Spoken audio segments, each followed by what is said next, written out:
In the darkest nights, we find our light. Battered souls, but we won't lose sight.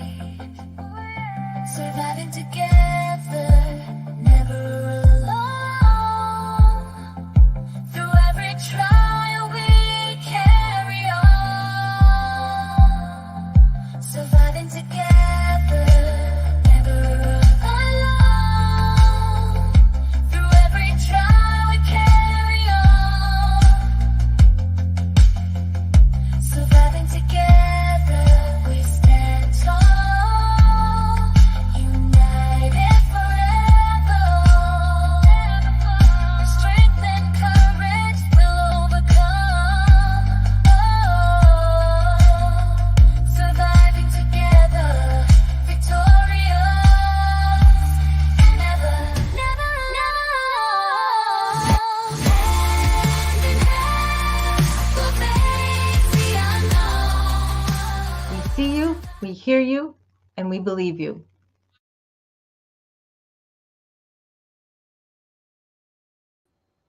That wasn't very smooth, was it? I forgot to add myself to the stage first. Hi, everyone. How you doing?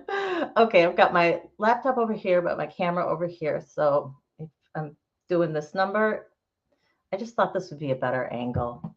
And I can't get my laptop over here and move all my work stuff just doesn't work.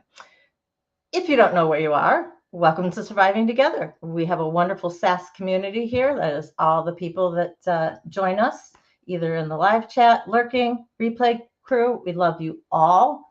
And thank you so much for coming together this week for Jen Marie. She can't thank you enough, and I can't thank you enough on her behalf. I'm going to make the announcement. She can yell at me afterwards, but I will save it for a moment until we have a few more people here. Jaden, nice to see you. Mark, Jaden, I don't think I've said hi to you before, so welcome, welcome, welcome.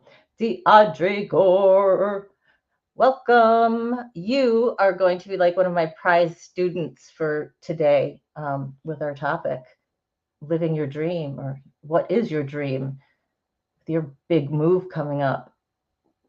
Shannon, so glad you are here. So, as you know, Wednesday, I promised you that we were going to do tips and tools for dealing with CPTSD. And that is what I had up until today. I switched the topic because I have been speaking with someone about my channel this week, and I don't know if anything will become of it. I don't know if anything will pan out. But just the mere thought that it might got me so excited. And as if I didn't need another reason, remind me why I do this and why I want to do this channel full time and be able to reach more people and talk to more people. I don't know with a large community, I know it's difficult to connect one-on-one with, all your people, especially if you've got, hundreds of people in the chat, but by golly, I'm gonna do my best, because this is the type of community where people don't get left behind, where people don't go unnoticed. We notice everybody. And I rely on you guys as our community grows, that if I miss somebody, if I miss saying hi to somebody, please, please do it on my behalf. Make them feel welcome, whether they've been here 100 times or whether it's their first time in the chat. Like, I think it's Jaden's first time in the chat. I haven't seen your name before, at least. Just so you know, Jaden, if you're not familiar with the people who are here already, Mock is in Germany. Deidre Gore is currently in South Africa, but she is moving to Ireland. Shannon is in Florida. Did I get that right? I think I did. I hope so. Yeah, because we've had this talk before. You're in Florida. It's ungodly hot there because it's ungodly hot here. My AC does not reach my third floor, which is where my bedroom and my office are. I'm currently in my office. I have a small fan that I use, but I turned it off for the live stream because I think it makes too much noise. And it is, I think, going to rain or something because it is just muggy and 86 out. So it's can you guys hear me okay? Give me a 5x5 if you can hear me.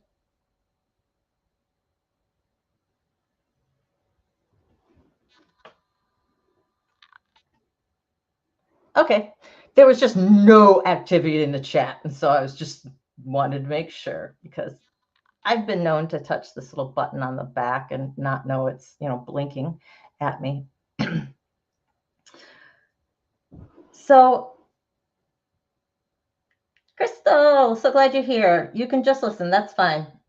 That is absolutely fine. If you have something to say, just pop on in. Okay.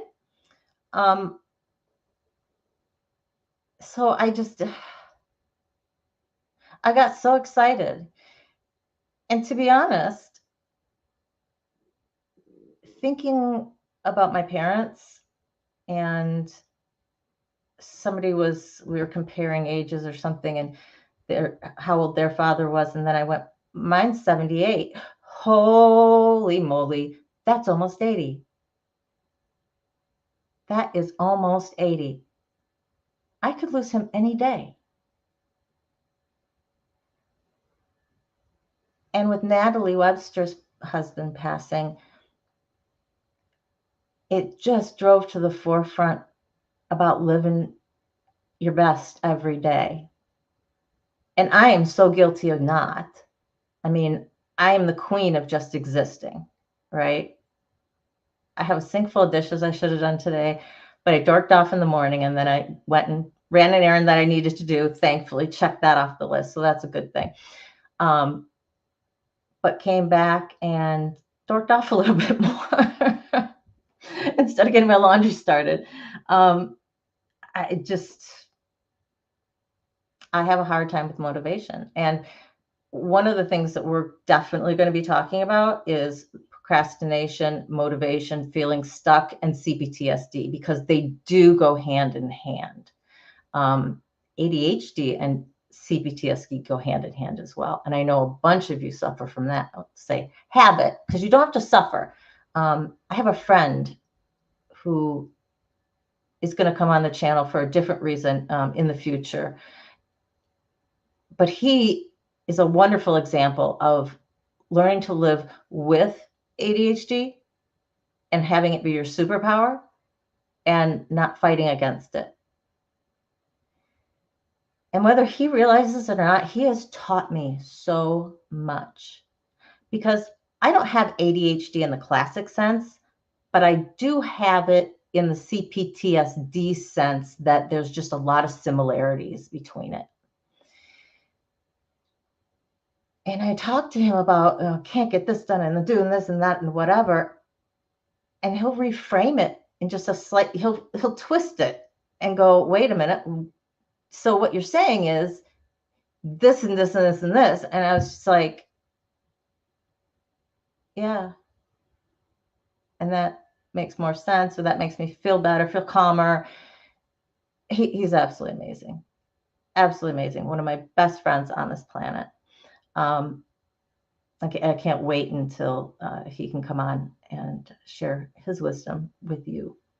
The wisdom he thinks he doesn't have, but he does. I also just wanted to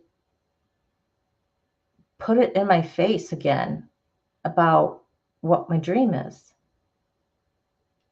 I've been working on manifesting things, and of course, manifesting money, top on everybody's list, I think. I would love to manifest enough money that I don't know where it would come from. I don't know if it falls out of the sky, just appears in my bank account. No idea. But somebody pays me 10 grand to do just an arraignment to say not guilty, I would take it in a heartbeat, right? I mean, I have no idea where it would come from, but to be able to cover my monthly bills on a regular basis and not have to do my law projects, or at least most of them. There's some that I'm just super, super interested in, and they have to do a sexual assault, like the one I was on before this one, that I would take in a heartbeat. And I could work those in. That's not a problem because I'm still helping sexual assault victims. There's one now, I can't do it because I'm committed to another project, but it's helping people with mental health issues. And I would take that one too. Not everybody's comfortable with it. You know, it's some sensitive topics within mental health, but I do that. So I could really pick and choose jobs that I wanted, that I was interested in, or that were giving me a skill that I felt that would benefit me and the channel in the future somehow. I think being a lawyer helps. In terms of YouTube, there's so much I need to know. I mean, I know like this much in regards to the guidelines, and I have to know so much more and to be able to take this to the next level. But I feel fortunate, you know, and there's so many of you guys out there who are so talented in so many different ways. And I know you love the channel, and volunteering your time is wonderful. But if I could pay you for that time, that would be wonderful. And that would be fair. And I'd love to do that. But I need money to do that, right? I need resources. But it's not the thing I want to do a GoFundMe for. It's just part of the channel growth, I think. I got to move this closer because I can't see the chats. Well, you know what? Switch to my computer glasses. These are my regular bifocals, so I can see this fine, but trying to look arm's length away is not good. They're far away or really, really close up. If I get these on, I can actually see the screen,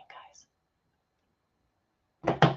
So I think what I'm going to do is I'm going to move my cheat sheets over here because I don't really need them today. I'm not talking about a particular syndrome or anything that I want to make sure I get things right on.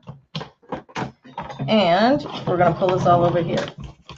Oh, yay. We haven't done that in a while, have we, guys? There we go. Well, it didn't for you, but it did for me. It kind of went. Boop, boop.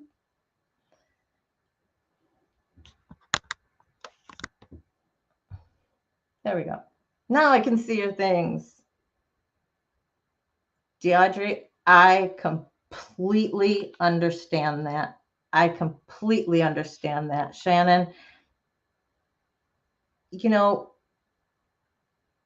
one time a friend of mine came over, this friend that I was talking about, or Jen Marie can always make me laugh. Truly make me laugh because I think something's funny and have a good time. And seriously, when I kind of got, let's take Jen Marie. When I got done with my visit with her, on the drive home, I was like euphoric, I just spent the weekend with her. We had laughed so much. We'd cried. I could not remember the last time I had done that or I had felt that. And I was like, holy moly, I've got endorphins going. I'm getting all scientific. And I had to sit back and go, you know what? This is what joy feels like. Simple joy in living. And I don't think I felt that for the better part of 15 years. As sad as that is to say. And I really think it's because I have community. It's because I have you guys. Janet, Jen Marie, I met you guys through here. Through the internet, I actually met my other good friend. And I've connected with people, and I have people I can talk to on a regular basis, people I can rely on. And that is what makes it. No matter what happens, I will forever thank Tommy and the lifeboat for bringing me there and showing me how to use YouTube for good, for a worthy cause, for something that I have wanted to do, helping survivors, but didn't know how I would do that. And using connection and opening this channel was the perfect avenue. And so I will ever thank them that he came up with this model and instituted it so that we can replicate it here. I totally understand what it is like to just be depressed or numb. I think numb was more mine. Once I got through I think I got through the depression, but then I was just numb and I didn't really know the difference. What I could say to myself, and I was totally 100% aware that I was just existing. There was no joy in my life. I was existing. I was doing the bare minimum to live, to take care of my son, and to take care of the bills. Bare minimum. And the rest of the time, basically, I was frozen in my reading chair, and I did nothing. What gets me out of that? People. You guys. My friends. This channel.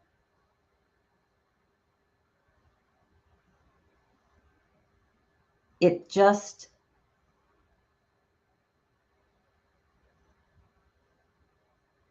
Audrey, that's fine. That's fine. You know? Sometimes we don't understand what our trigger, what the trigger is, or what's it triggering. It's triggering something.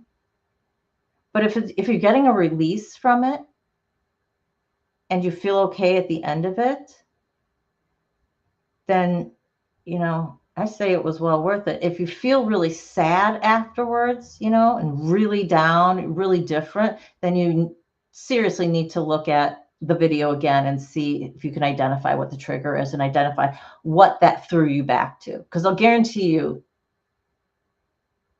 I'm going to guess, I don't know, but that you have CPTSD like the rest of us, that you had some childhood trauma. If you didn't, let me know.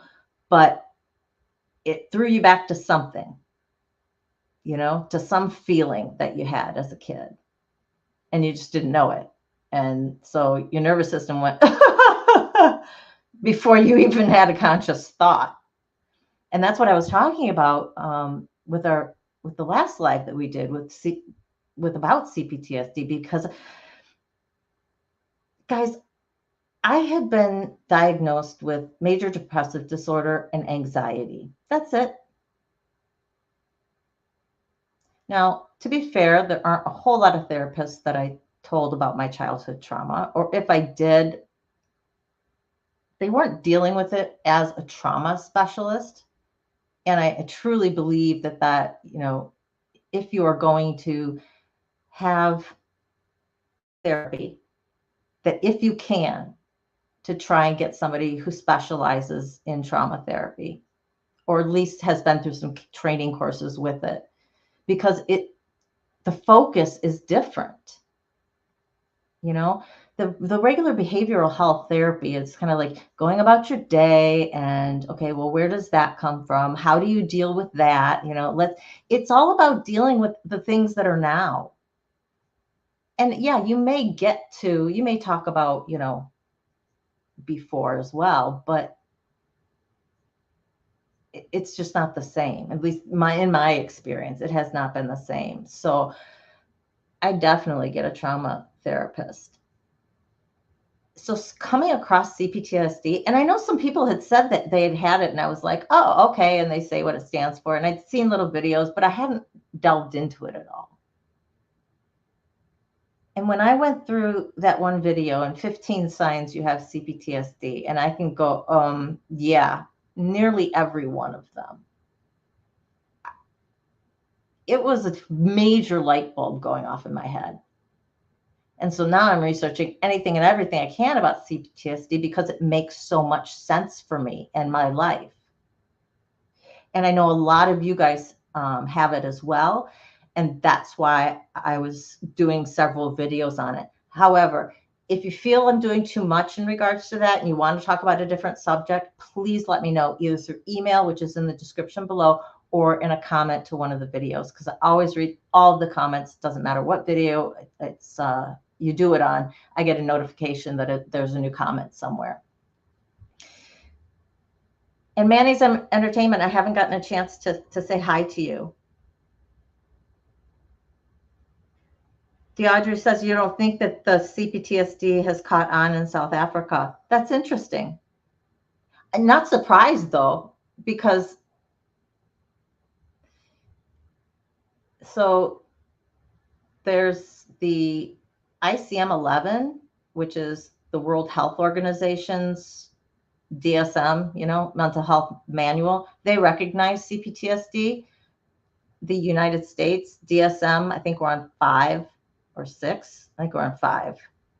Does not recognize CPTSD. There's a lot of advocacy going on right now in trying to get it put in there, as it should be, but it's not in there yet.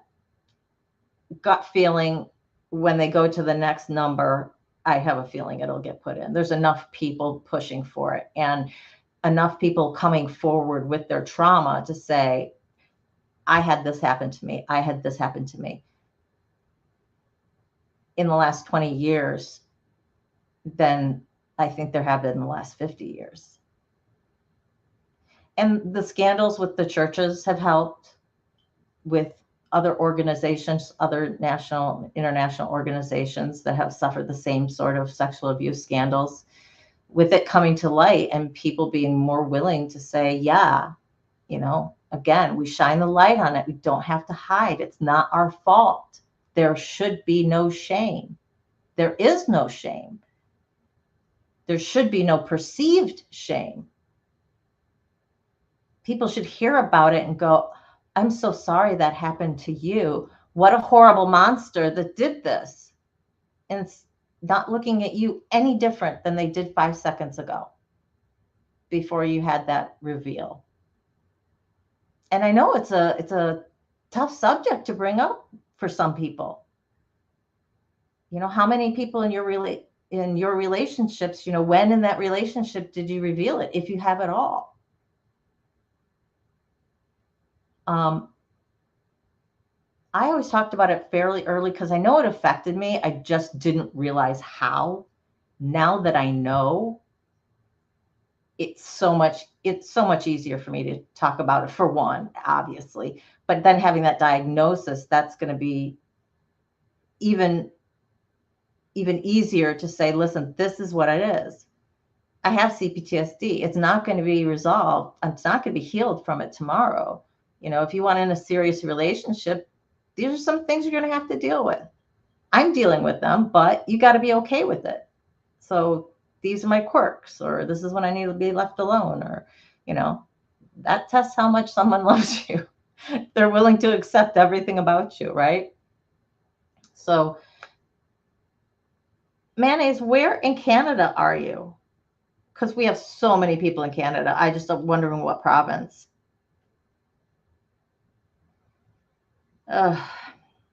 Mock, I am so sorry. How are you doing now with it? Has the incident come fully out? Do you feel like you've been able to frame it for what it is now, or are you still dealing with that? It sounds like it's made it out, and now you're making more sense of other things in your life, which is great. Oh, Ontario. We have somebody who's like 700 miles north of you.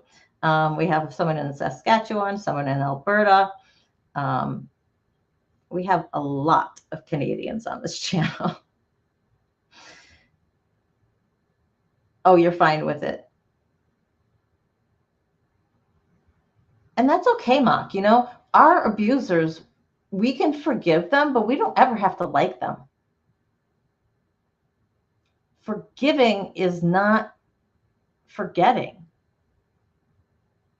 It's letting go of the hate and anger that is tying us to that person. It's releasing the brain space that they are taking up on a daily basis and that is affecting us and our decision making and how we feel. It's getting rid of that. It's for us.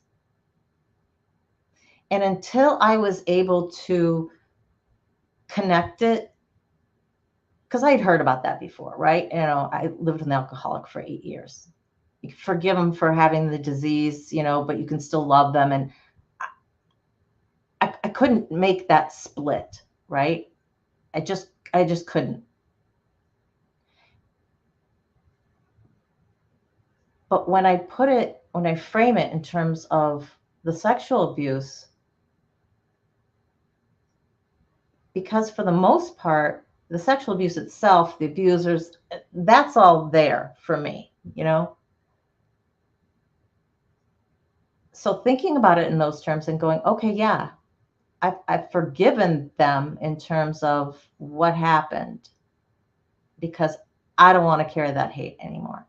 I don't want to carry that anger. I want to fill that up with good feelings.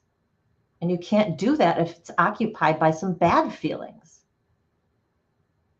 And I think it makes it really hard for us to 100% go after our dreams or to even have dreams and goals if so much of our attention is focused on something negative.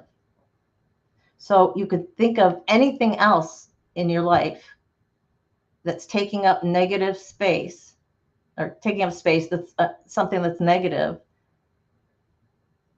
and apply the same type of principle. Figure out how to forgive, but not forget. Figure out how to deal with that. So figure out how to get it out of your brain and fill that space up with good stuff.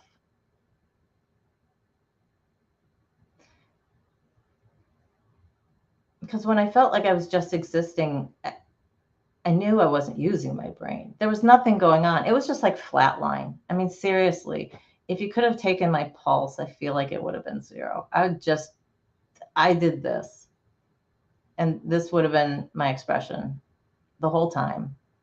For any question you asked me, didn't matter how happy or sad, this is how I was. You know,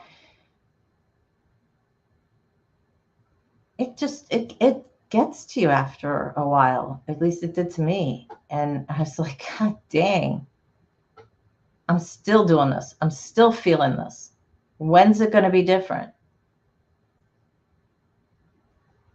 And it wasn't going to be different until something changed in my life.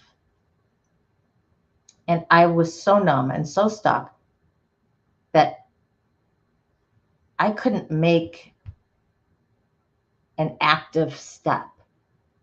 You know, I couldn't take some of these steps that would have helped me. Go out and do your exercises. Go out and do this or start to do that. I couldn't do that.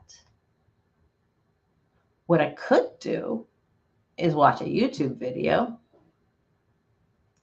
And I lurked for a while because I was like, huh. Because I didn't know if I put myself into that chat, if I was going to be accepted or, you know, just hi and ignored like I felt like I was in every other friendship school that I went to, you know, fill in the name of.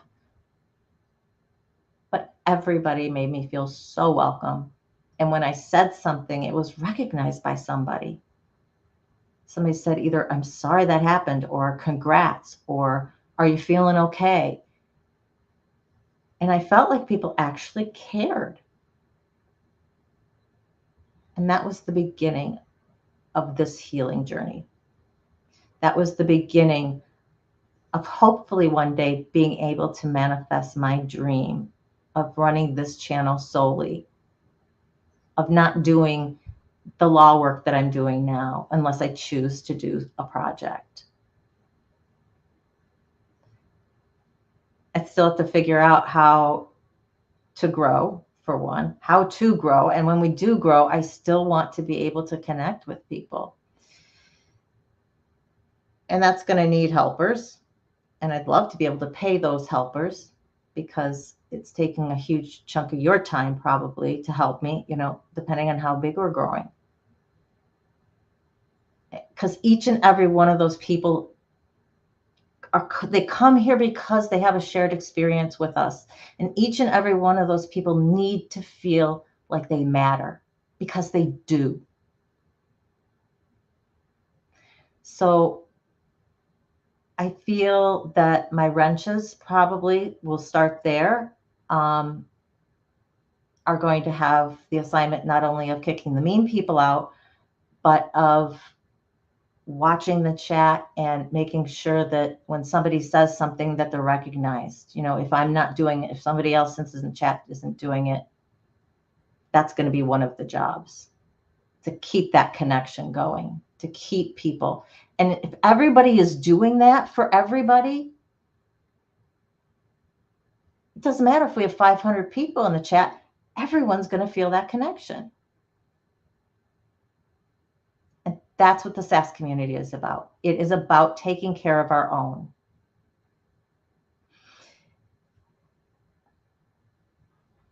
I have been yabbering on. I told a friend of mine, I can do this forever, right? I can talk about this stuff forever, but I can't seem to get my mouse. Here we go.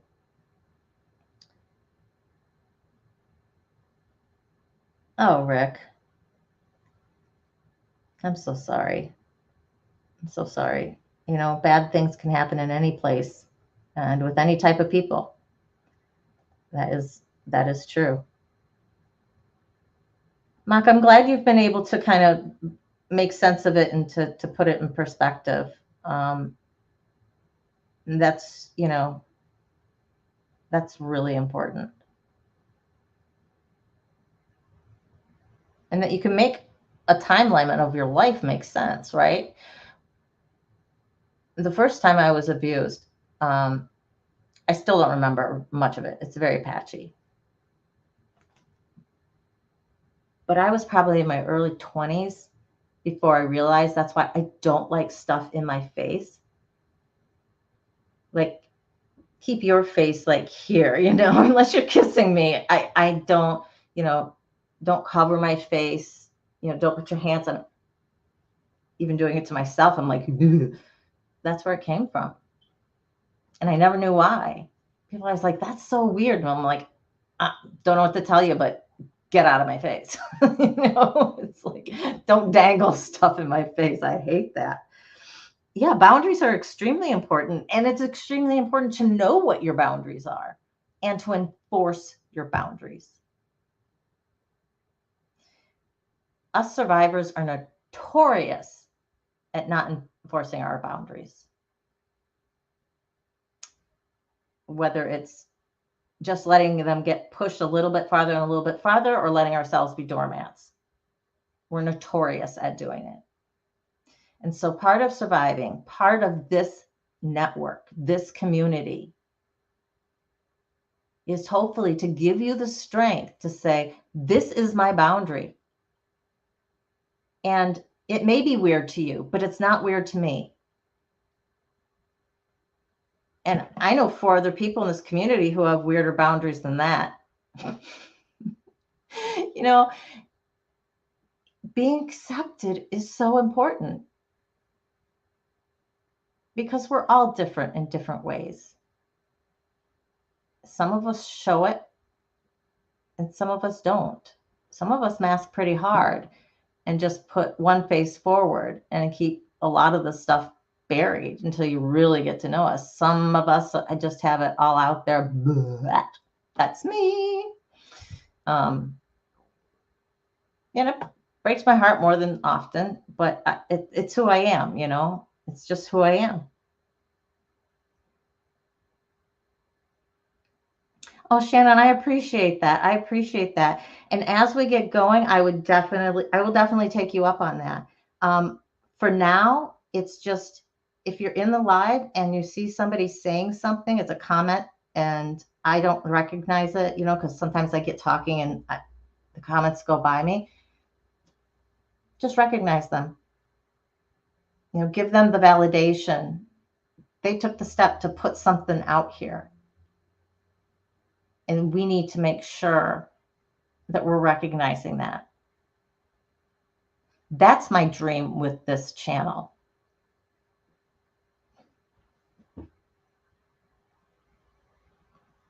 I get emotional every time I talk about this. I don't care if there's 500 or 1,000 people in the chat. I want each and every one of those people to feel like they matter, to feel validated, and to feel part of the SAS community. And that can only happen if everybody is taking care of everybody else. You're important, and you want to be recognized.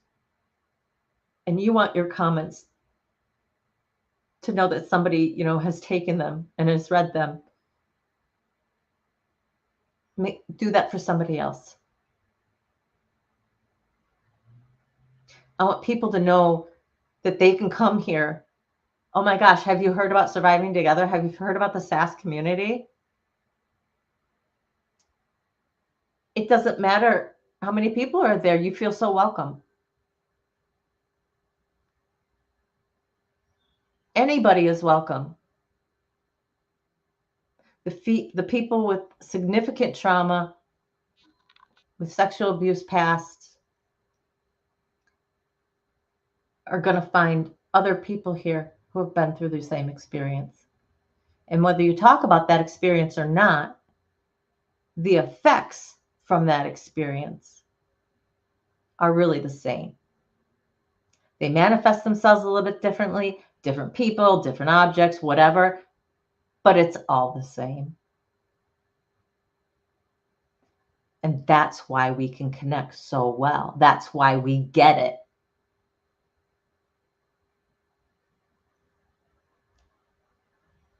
And I love each and every one of you.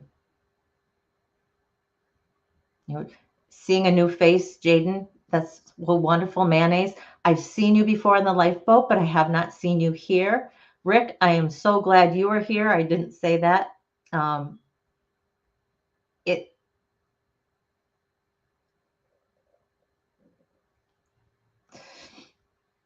that we have a lot of people here, I'll tell you what happened this week. And I may have mentioned it on Wednesday, but I did a little more speaking to this person. And I don't know if anything will ever become of it. But just the fact that it was offered, that somebody said something, was astounding to me. This is what happened. I told somebody I was going to have to go because I need to do some research for my live that was going on, my live stream. I asked, what's your live stream? I tell them what it's about. Most people, when I tell them what it's about, say, oh, nice, or that's great, or wonderful. Such a worthy cause. This person said, thanks. Thanks. That spoke volumes to me. I think every survivor in here knows what that thanks means.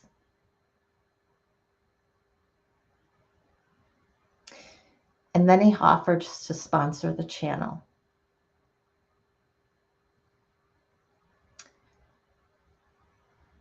I have no details. We have not been able to connect and won't for a couple of weeks as to what that means. If it's something that will come to fruition, I don't know.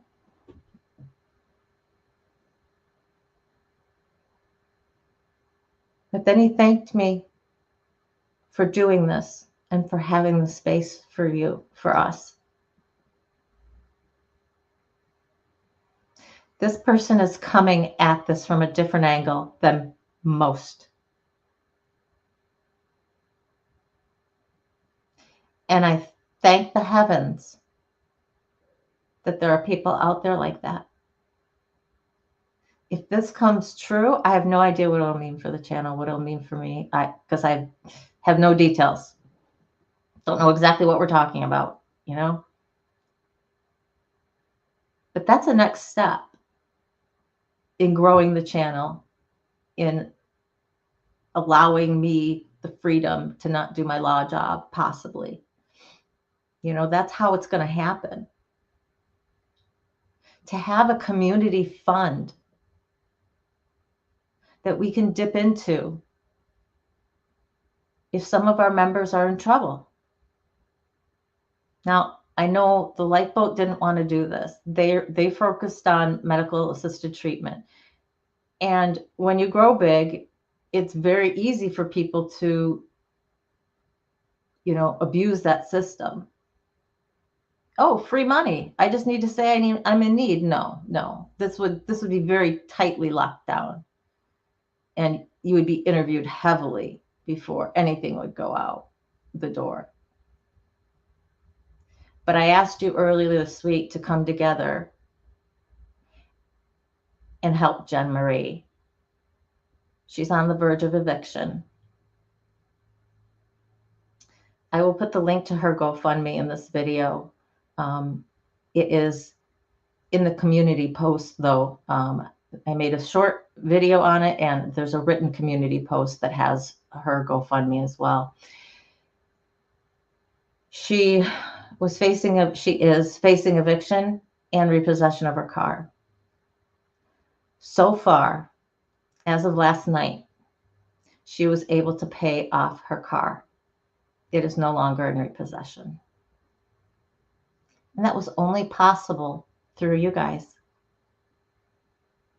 And the ones who couldn't give financially, or even if you could, by sharing it with other people, by getting the word out, it got to somebody who gave a chunk of money. And so, if nothing else, please put it on your Facebook, put it on your Instagram, put it on your Twitter.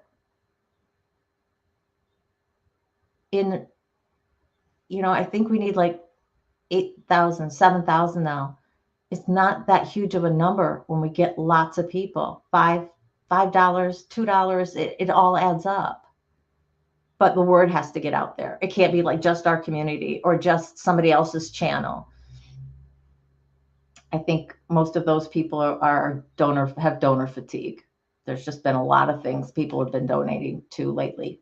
So the word needs to get out to totally different people. I sent something to like everybody in my contacts. I hit my chiropractor up. I did. Honest to God, I did. I have no idea if he donated or not, but I hit up my chiropractor. Shannon, monetarily, it doesn't matter. Do you have any social media, Shannon? If you do, share the post, share my community post. And leave a comment for Jen. Leave some ones. Leave an inspiring comment. It doesn't matter if you cannot financially help. Emotionally helping, it's critical too. Because she knows that there are people there. She knows that there are people out there who care about her, even though she may feel like her life's crumbling around her. It's not. We just had to find a solution. So the more people we can get out the word to, the better. I'm very eager to get that and get this done. There's a short time window that we have with the eviction to be able to gather the money. We don't have a specific deadline, but it is pretty short, we do know. So that's why I'm hounding so much on sharing it. Hey, Kristen, how are you? So yeah, for one, if you can share that post with anybody you know on any social media that you're comfortable, that would be awesome. And you don't even have to say anything. And if you want, you can put ahead of it, just, I'm helping a friend by posting this, or, I'm helping whatever.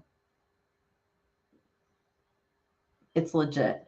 I don't know what you want to say, but, and it's up to people as to whether or not they do something with it or they don't do something with it. I'm not sure if I have on there, please share. I think I do. But if I don't, that would be the only thing I'd say to add. The people that you share it with, if they could share it with somebody else. And maybe it'll be that one person who can afford it and it'll give a chunk of money. And it will help so much. But even if it doesn't, if we can collect $1, $5, I mean, look at Trump's grassroots organization, from the 2020 election, how many millions and millions. And they said most of those were under $25. But it tells you how much support he had. And he was able to raise that much money. It's incredible. So it does add up, and we can. Thank you, Kristen. Thank you from the bottom of my heart. The lifeboat, unfortunately, will not share. They have a policy that they do not do anything. Jen posted it on the Facebook over there, and it was taken down. So it can't go on the Facebook Life. I don't think anybody can stop you from saying anything in the chat, but it'll probably get taken off pretty quickly as well.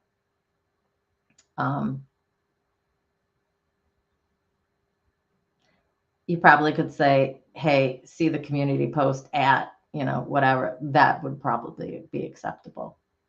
But so any other Facebook group that you're part of, so that Facebook Discord, so it's not, but if there's anybody you know from those that you can get a hold of, please do. Even if you know they can't contribute, if they know people. Everybody knows people. Everyone who we know has made connections. And let's utilize those. And that is my hope by getting this word out. That is my dream of helping, being able to help people, having the funds to do that. Maybe getting it from foundations, other organizations, other nonprofit organizations. Heck, I thought of, ultimately, SAS Foundation has a nice ring to it, don't you think? Wouldn't it be wonderful if out of this we could do a whole foundation for helping sexual assault survivors who have been through hell and have made it out the other side and just need a helping hand? When I first started this, I really envisioned it in terms of paying for therapy, because I know that's what's needed most. But when you're facing something like eviction, a place to live, homelessness, that's a little different. You're struggling with your bills, I feel for you. But if I have limited funds, they're not going to have to go elsewhere. If I had more funds, yeah, I would like to see everybody be in a comfortable situation. But the homelessness aspect and the, not enough money to pay any bills, you lost your job, that type of thing. But therapy is the number one for me. That is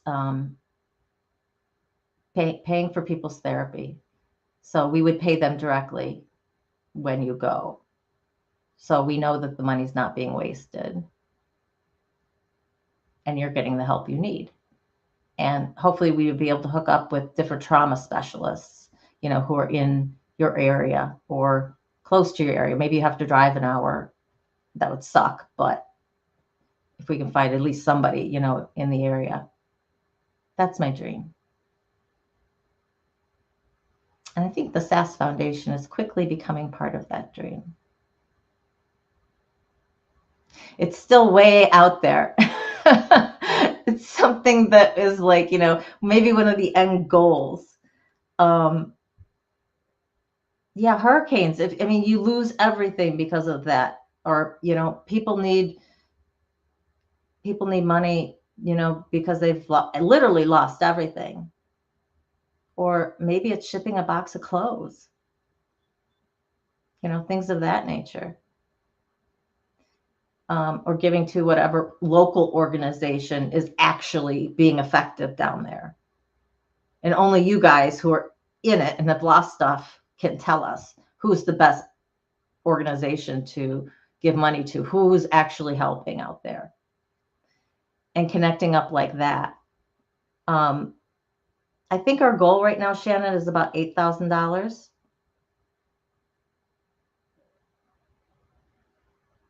You're going to try ketamine, Shannon. That's, well, good for you and best of luck. Just remember to have, I hope you have somebody. It sounds like your insurance won't pay for it. So it sounds like you are going through a doctor and somebody who knows what they're doing. That's the biggest thing. And that you're strong enough in yourself to not be using any other drugs while you're using that, right? All we have to do is say, Matthew Perry. Yeah, don't want to. But Geaudrey says 2 of her friends are doing ketamine. It seems to work for them. I'm so thankful. And Shannon, I hope it works for you. And please keep us updated on your progress. At this point, I know enough that I think there is a place for psychedelics in mental health. There's a lot of research around MDMA and microdosing and how that can help. I mean, just look what ecstasy does in just its regular form, right? In its full-fledged form. Microdosing it, making people happy is, that sounds like it's going to be pretty effective. Mushrooms. So right there, ketamine, that's 3 different options that's outside of our traditional healthcare system, but seem to be helping a whole lot of people. Come on, if the U.S. Marines are even using mushrooms to treat PTSD for their soldiers when they come back, I think the general population can say they'd be safe with it. I hope anyway. I don't want to think of them as guinea pigs. I really don't, which I know sometimes does happen. Oh, Tara did it. Nice. Yeah, I hope you are doing it under medical supervision, Shannon.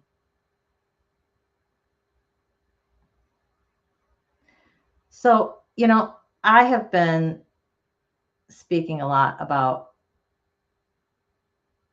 my dream for the channel and what I want. So you saw on the tagline here, it's what's your dream? I want to hear about your dreams. If you felt better, and that's where I had to get at, to set goals that are beyond, I want to feel good. I'd like to feel like I'm living life and not just existing. You have to have something concrete, whether that's I want to walk once a day for 20 minutes. You need to specify every single boundary of that. Only then was I able to get to that goal, and only because I had connection and I had people behind me. Georgia, your goal is to become pain-free. I feel your pain, literally.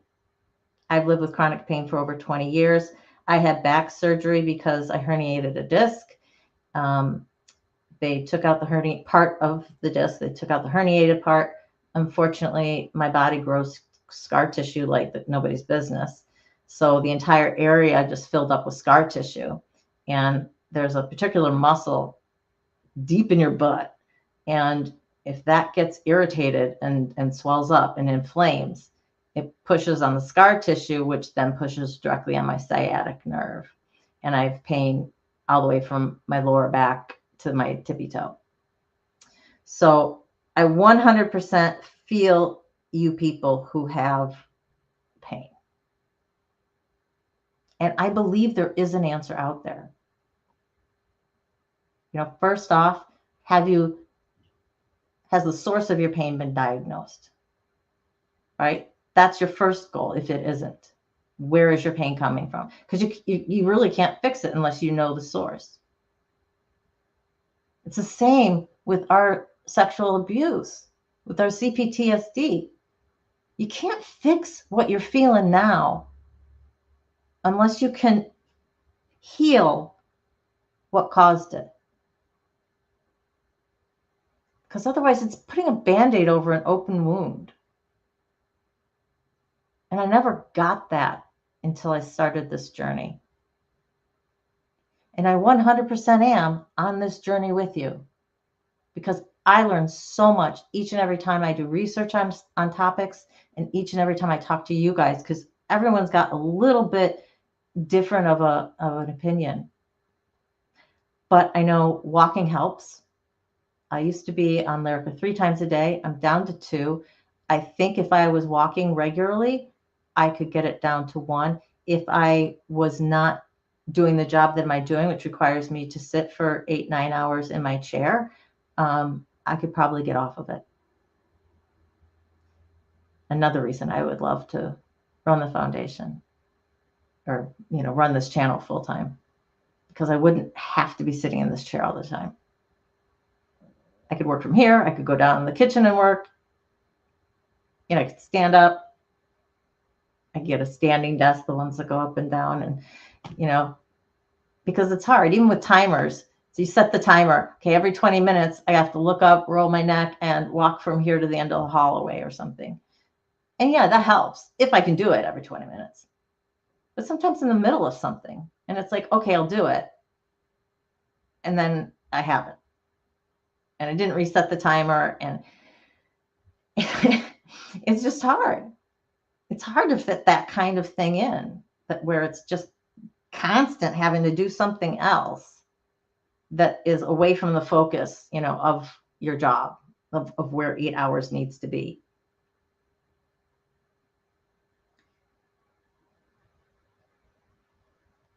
Yeah, sciatic pain sucks. We'll just say that. It does. It sucks. I'm dealing with neuropathy now too. Another reason to get off the Lyrica. And I have to make sure that everybody knows that when I share my experiences, it's just because A, I'm the only one talking, right, live. And B, I just want to let you guys know that I understand. I know where you're coming from. I'm not putting this out there so everyone can say, oh, Sharon, and I'm being selfish or making this all about me type of thing. Because I realize now that when I do this, some people do take it that way. And I want to 100% make sure that everyone understands that I'm only doing this to say, I get it. I totally get it. Shannon, I'm crossing my fingers for you. You have tingling in hands due for your neck issue.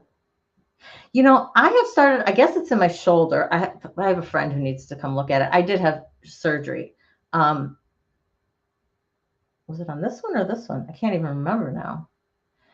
But if I am holding my phone like this with my elbow, it's just like this. I'm holding it for too long. Everything, my hand, and then this starts to go numb. It's numb and it's tingling so much it hurts. And then I have to put my hand up over my head like this and let blood drain, and then it goes away. So as long as I don't do this, I'm good, but I hold it with my left hand. So that sucks. But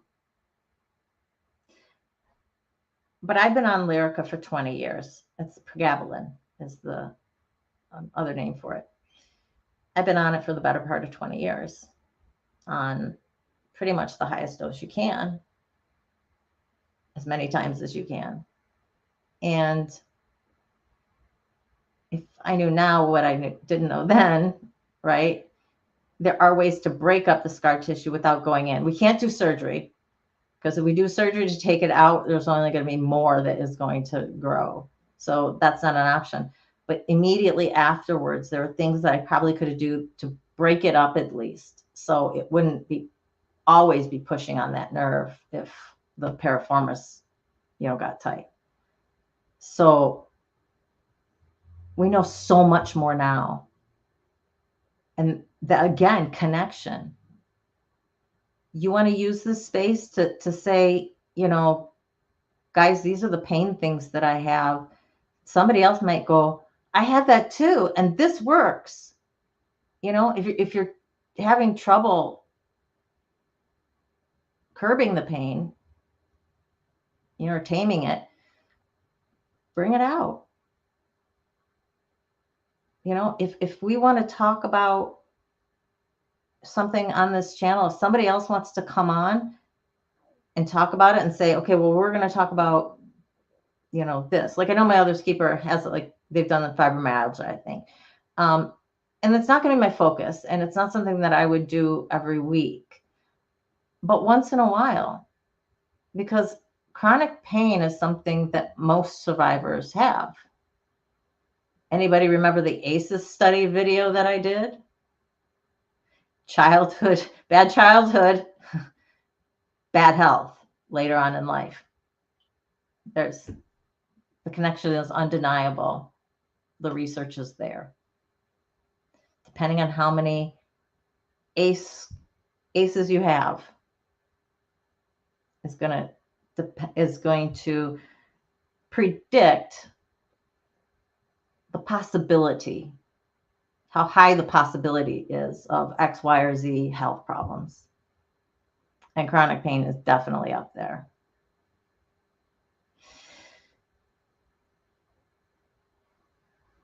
See, Audrey, it's so hard because I think you guys use different drugs in different ways over there, at least from the people that I've spoken to.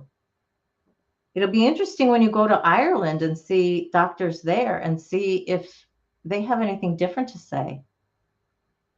I'm really curious about that now that I think about it. Have you thought about that? That'll be really interesting.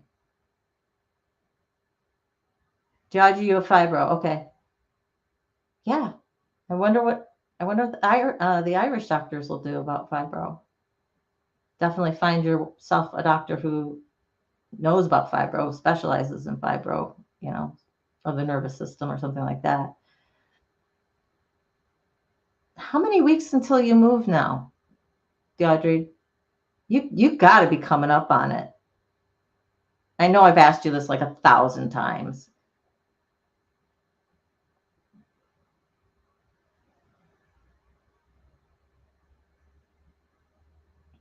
Crystal, you can press on it, and Kyra said press on the area and do a deep massage and slowly break up the scar tissue. Yeah, I have to. The piriformis is the small muscle in the middle of your butt. I mean, literally, like, deep. So it's deep. So it's really hard to get at it, unless you're pushing really hard. And I bruise so easy. When I do, I have a baseball that I can sit on basically and kind of roll over that spot. And the goal is, to reduce the inflammation to calm down that muscle. If I can calm down the muscle, then the pain goes away. Problem is I bruise so easy right now because my general health is not great. That when I do it, I have a bruise like this big the next day. I look like somebody beat me, especially if I'm doing it across my lower back too. Oh my God.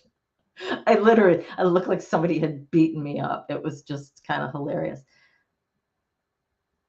You fly on the last day of July. That I can remember. That I can remember. That's what you do with the lacrosse ball. Yeah. My son is getting this particular knot between his spine and his shoulder blades, and it's because of the job he's welding. And so it's because of how he's welding. And so, he has a ball for it too, but I've been trying to rub it. But I need to connect with a friend of mine who's used to be a coach. And so I know the musculature, but he knows it much more than I do. And I think he might have a way to help. And I could say, I honestly don't know a whole lot about fibro. I mean, I know all the general stuff, but I don't know the ins and outs of it, and I do know can be different for different people, right? They can experience different symptoms. But in overall, diagnosis is the same. Crystal, I am right there with you. You guys, I don't know if you can see it anymore. Yeah. Okay, see that bruise? That used to be twice the size. I have no idea how I got it. None whatsoever. I get a lot of those. I bump into something and I'm gonna bruise.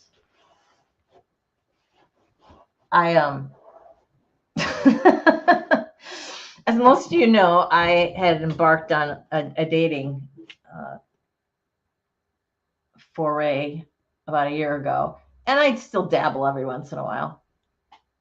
I did have one guy ask me, are you into choking? And I laughed. I must have laughed for like a solid minute. And I'm like, you put your hands around my throat and squeeze, I am going to have handprint bruises and people are going to call the police.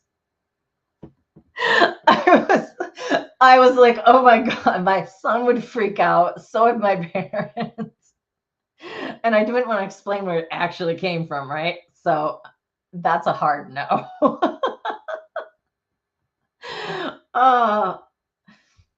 If nothing else gave you, yeah, exactly. At least he asked. It was just in a conversation. We were talking about our preferences, and which I always do. I always have an actual conversation before we've gotten into something, and preferably on a different day from ever getting into something, because then what people like and don't like and all those. Nobody really knows the ins and outs of fibro. Yeah, I know that has become trying to get people to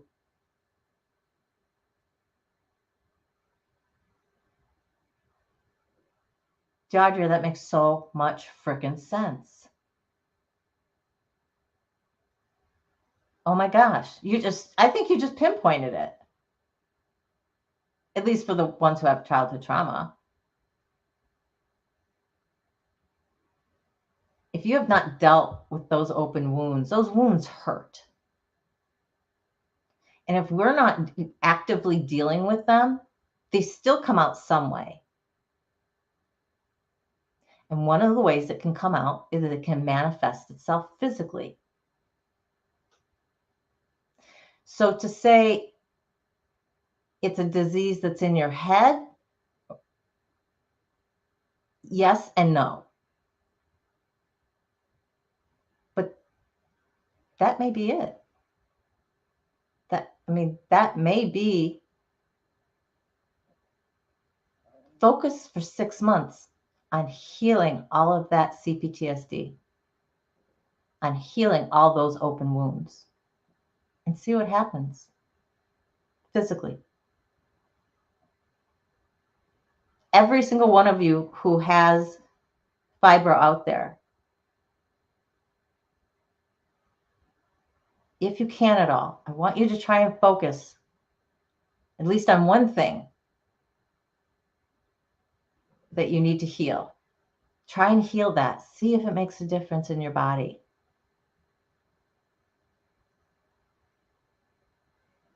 I feel like that might be it. Shannon, I have heard about it being general inflammation everywhere. I have also heard of some people it manifests, more specifically in different places. And even if it's generalized inflammation, it's however that wound is expressing itself. But it's coming from there. So they can give you all the medication they want. You're just affecting the symptom. You're helping the pain, but you're never going to have it go away unless you close up the wound. This is the best way I have found to explain it. If you guys get sick of me saying it, I'm sorry, but because people often use they put it in a box and they put it to the back of their head. And I haven't thought about it in years. Lock the key up, throw that away, whatever. And I always tell them, it doesn't matter. It doesn't matter if you have not consciously thought about it for 20 years. For 20 years, stuff from those traumatic experiences has been leaking out of that box. Has been coming out of that file cabinet. Whatever thing you use to say, nope, I put it aside. And it's been leaking out, and it's been affecting you somehow. Whether it's manifested itself physically and you have physical pain, or whether it's manifested emotionally. There's something that you have a hard time dealing with, or a certain situation triggers you. That's one way that it's leaking out. It is coming out somehow. Why? Because where is trauma stored? It's stored in our nervous system. So you can put those memories away and not consciously think about them. But your body still knows what happened. And your body does not forget. So whether it's those memories manifesting physically, or whether it's your body just physically reacting to something, like in a trigger situation, and it's on an unconscious, subconscious level, automatic. So if you're out there and you think that you've successfully just put it away, it's still affecting you somehow. You just don't know it. All wounds have to heal in order to be truly pain-free, emotionally free of our baggage.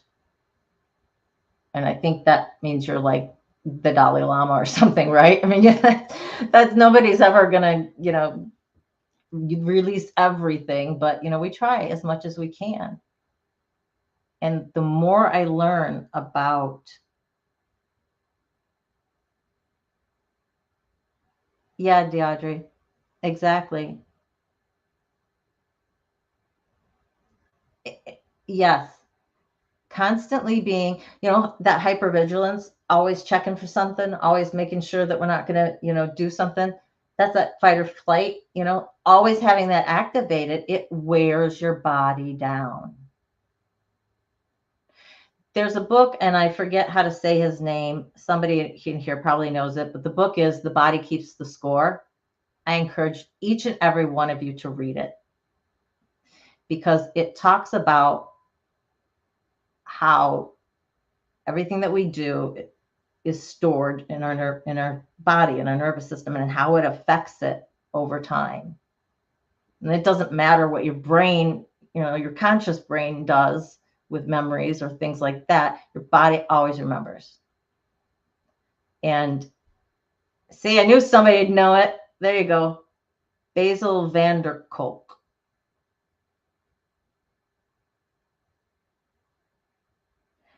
Audrey, I'm not a therapist, okay?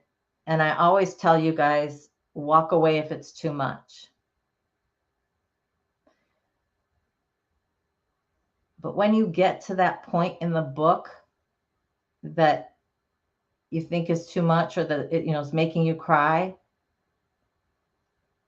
look at yourself. Feel what's going on inside you. And is that a cry that needs to happen?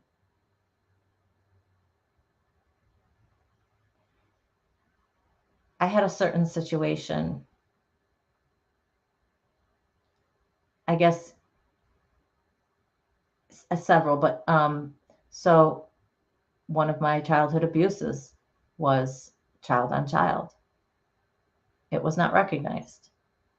I didn't think I was a victim because it was another child, 5, 6 years old, and I was old enough to know better, but still. When I was given permission to be a victim, when it was identified that, yes, you are, child on child is a situation of sexual assault, of sexual abuse, I had to cry my way through that. I had to cry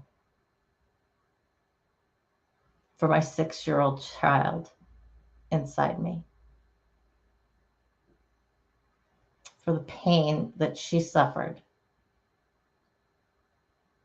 I had to let her cry that in order to get through it and to be able to deal with it. So I just encourage you to look at the situation, and is it something that you need to go through?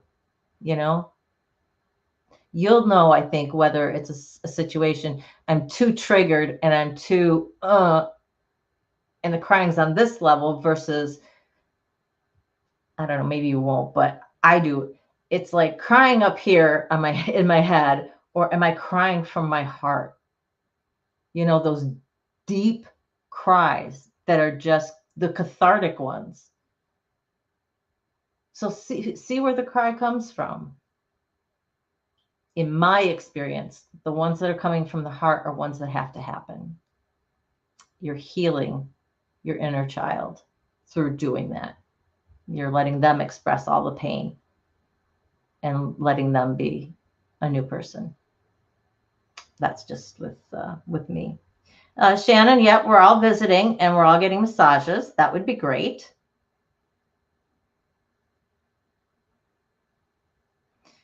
Mayonnaise, it's okay. It's okay to cry. And you're recognizing that this is something that you do. And if it's something that you don't want to do, we have to look at each and every instance, right? And work through, why am I doing this? What's bothering me? And it can be tedious, especially those of us who have a lot of stuff to work through. Massage is, oh my gosh, Kristen, my round ligaments, oh, they're on the side. They're low on the side, if you don't know, if you've never been pregnant, and they just come up. And I could not turn over in bed without screaming because it hurt so much. It's the only time they hurt, but I could not roll to the other side. Ugh, it hurts so much. Yes. I don't know if my thing, where's my thing? Where's my cursor?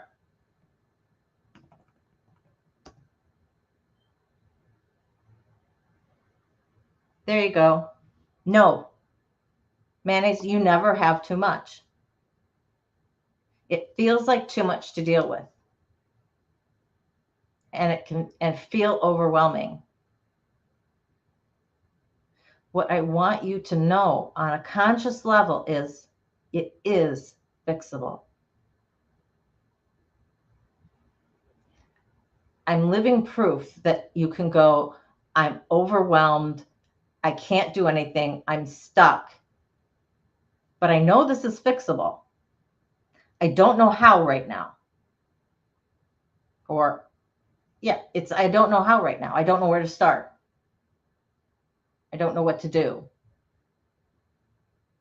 But it is fixable.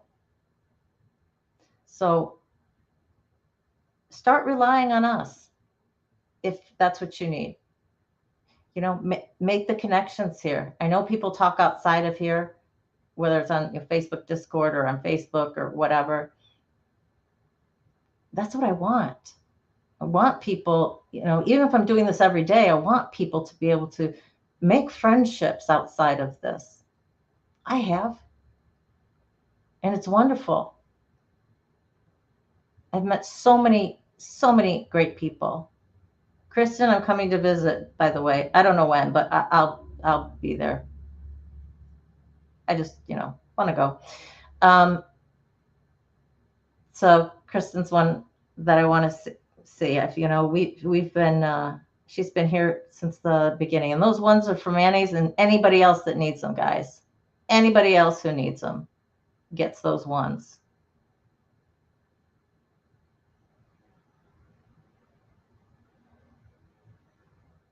Yeah, Crystal, you can, if you talk to the massage people up front and say, this is what I want, they will do like a half hour just on your back, or, you know, whatever the place is.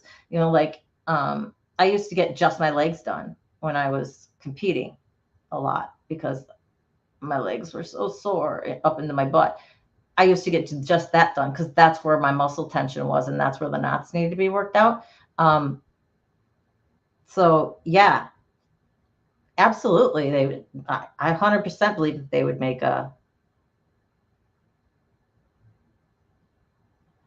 wow. Yeah. Crystal, a therapist that dealt with trauma therapy, that is awesome and unique.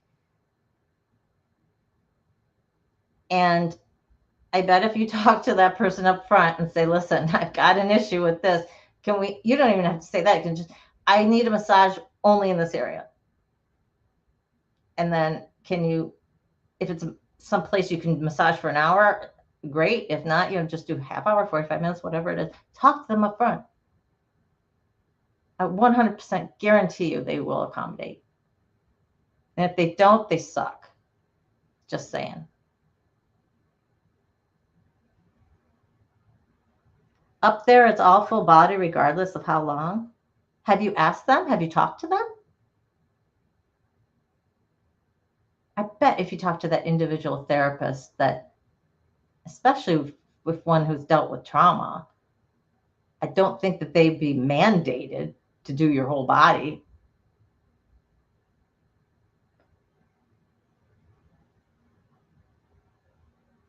That is just so weird.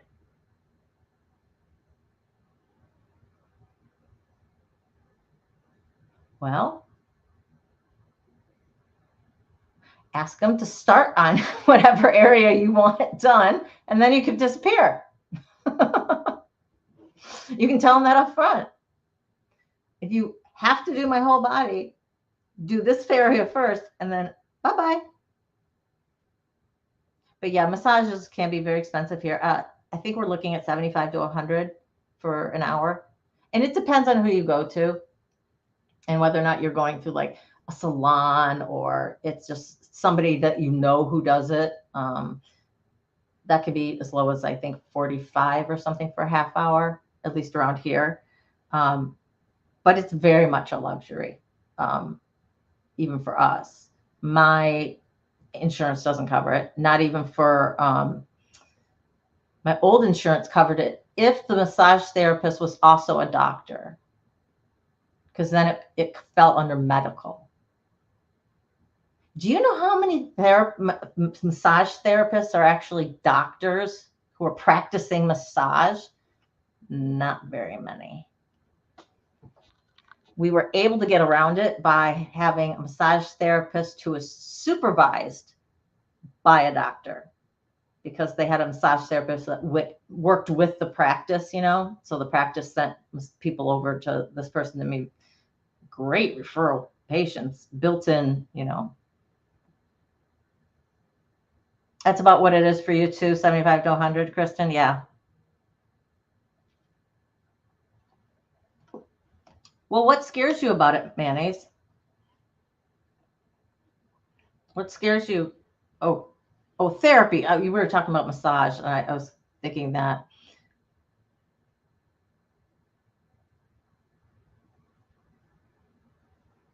Well, you know what?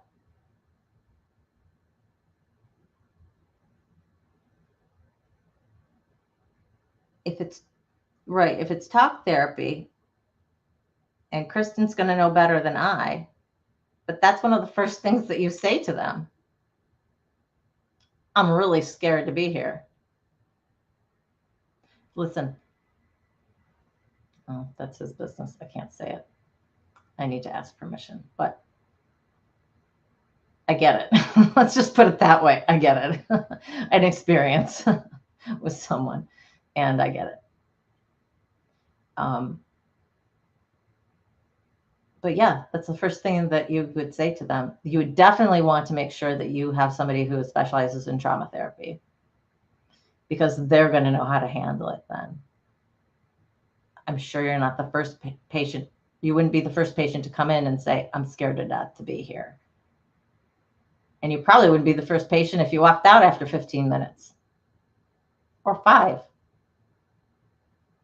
Guarantee it's happened to some therapists.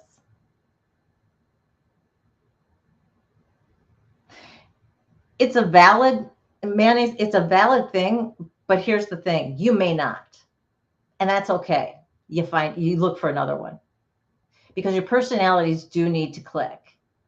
And you know it within that first visit.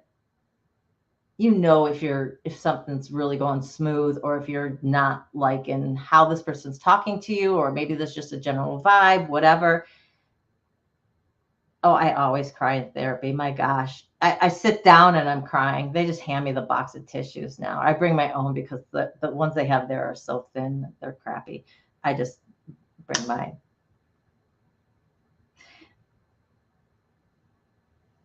Kristen, would you be willing to talk offline with Mayonnaise a little bit somewhere?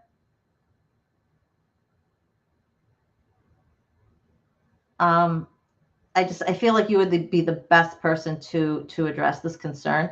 But if not, Mayonnaise, I can tell you I can tell you about my experience because I've been in and out of therapy since I was 13. So I've had a lot of different experiences with therapists. Um, but I've never been to a trauma therapist. So if anybody has, oh, that's wonderful, Kristen. Thank you so much. I will leave it up to you two to figure out how or where. Kristen, I don't know exactly what your title is of what I can call you, but therapist.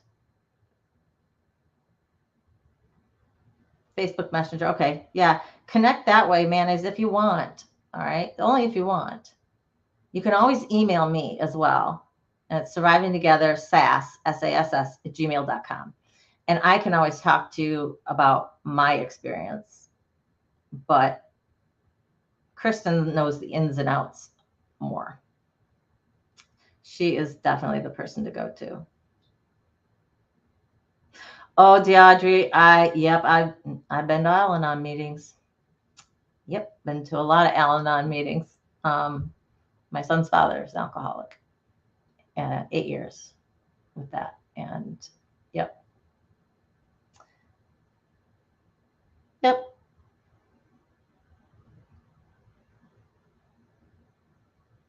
Oh, that's wonderful, Crystal. You didn't like her the first time you saw her because you looked too put together, but you decided to go a couple more sessions, and you ended up being her. She ended up being your favorite. Well, that's great. That's absolutely great. And it depends on your situation. Crystal is in Canada. Oh, but Manny's is too. It's easier for you because your health cover your healthcare is covered. See, it's not generally LPC. Okay. Yeah, I didn't know exactly what to call you. So mental health specialist, Mayonnaise, Kristen. she's she knows it all. She's gonna tell you. I'm sure she's seen it all too. So it can work you through a lot of your opening nerves.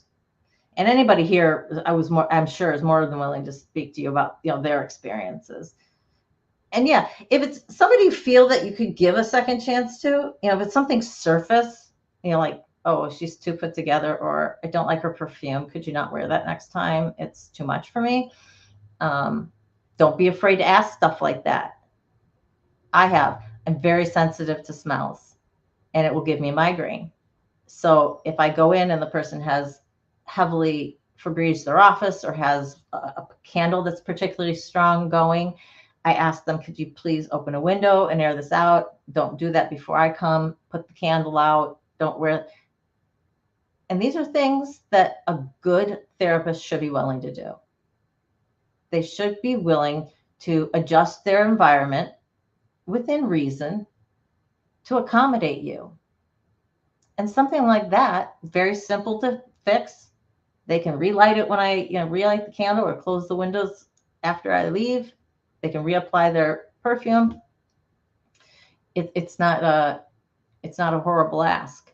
So don't be afraid to ask something if there is something that you're like, I kind of like this person, but this aspect of it bothers me.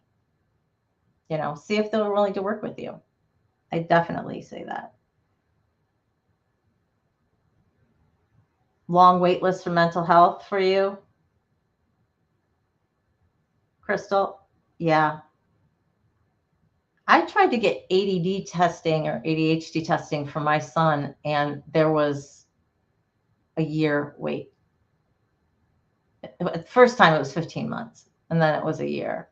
I was like, but it was post-COVID. And it was like everybody and their mother was having their kid tested. I bet half of those just needed to be outside for a few days. They'd gone bonkers being at home. They just needed to go to the park.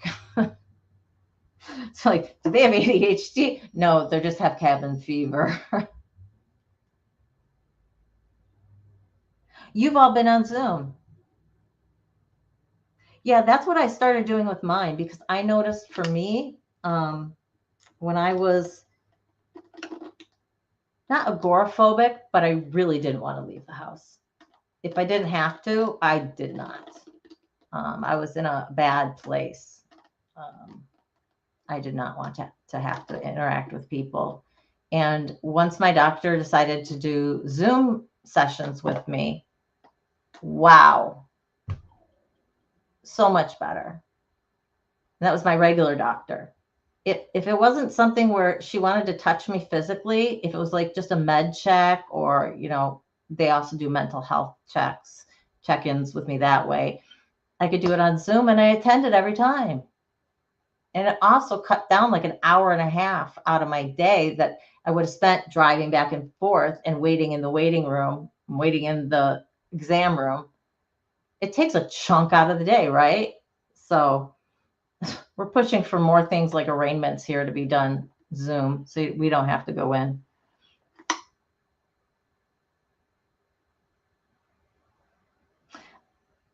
Shannon, yeah, I'd be interested to know, Kristen, your opinion on it.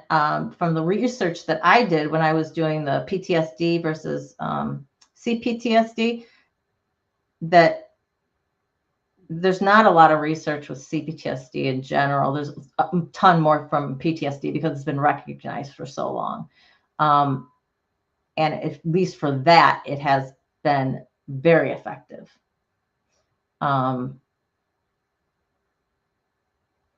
got to think that it's very effective for PTSD. There's just certain extra aspects for us, and they're really more behavioral. So it makes perfect sense that it would be and that's the eye movement thing. It's eye movement differential response or something like that. I have it written down somewhere, but if it's where's PTSD, I would say, yeah.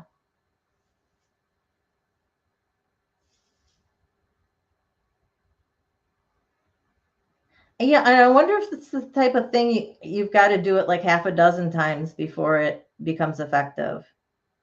Or you're just one of those people it's not effective on. That's possible too, because heaven knows I have been through enough therapies that were, or drugs that were effective on other people that did absolutely nothing to me. So it doesn't, yeah, not everything works the same. But Shannon, you're doing the ketamine anyway, so I forgot about that. So, but yeah, it's another aspect, and there are body-based therapies out there. I have a short list that I had written down from before. Yoga actually being one of them. If you don't think about it in terms of a therapy, but it is been very effective with PTSD and CPTSD for because of what it is, and the focus and the breathing and the stretching, pushing you just a little bit and then coming back. It's been very, very effective. So if you think you can get into yoga at all, I just use YouTube, whoever's on the phone. I've not, I don't think I've even used the same person twice, but it definitely, EDMR recommended sessions 6 to 12 to be effective. Yeah, that sounds like right. Kristen, I'm gonna have to make you a lunch just so you're the go-to mental health expert. No, I don't want to bombard you. And if you, Kristen, if you ever feel like now that people kind of know that you're getting bombarded too much, please send me an email and I'll handle it. But I don't want you to feel like you can't join a chat and not have to ask 1,000 questions and not be able to just be in the chat and, getting stuff out of it that way for you. So my way of helping to protect everybody here.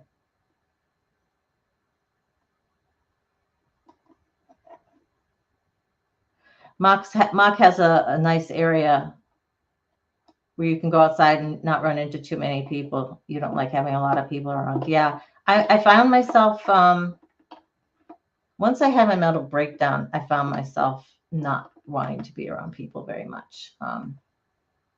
Well, initially I didn't want to do anything. I mean, I bet I'd beat you all for how many days in a row you can go without showering. Little sink freshen ups don't count. I mean, full on shower washing your hair. I bet I can beat everybody. And that's really sad. No, we're doing too much. Disclaimer, Kristen. I just go see disclaimer in this video. It's really it's like this long. We are not mental health professionals. We're not acting in that capacity. So yeah.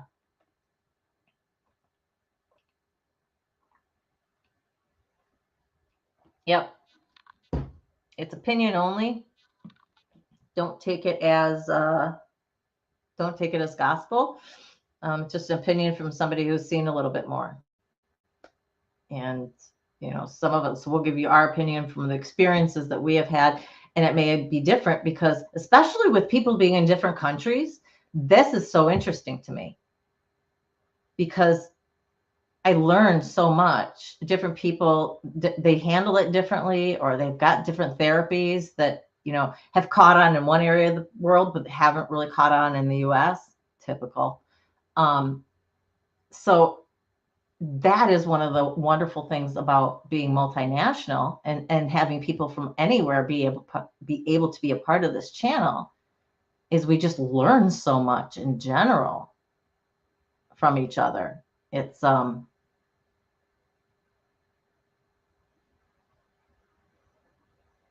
thinking about getting into learning about ketamine assisted therapy. Yeah, it would have to be a full-time job. Yeah, I looked into some of the people who were doing the psilocybin, and the training and it was the place that I had gone through, but the training that they had to go through was immense, which made me feel good. It wasn't like they just passed through this day course, or this weekend, seminar, and there you go. There was a lot of it, and job shadowing even type of thing. And that was, Crystal, I got you beat. I'll leave it at that. I have you beat by a mile. I've had periods longer than that. And that's a sad truth.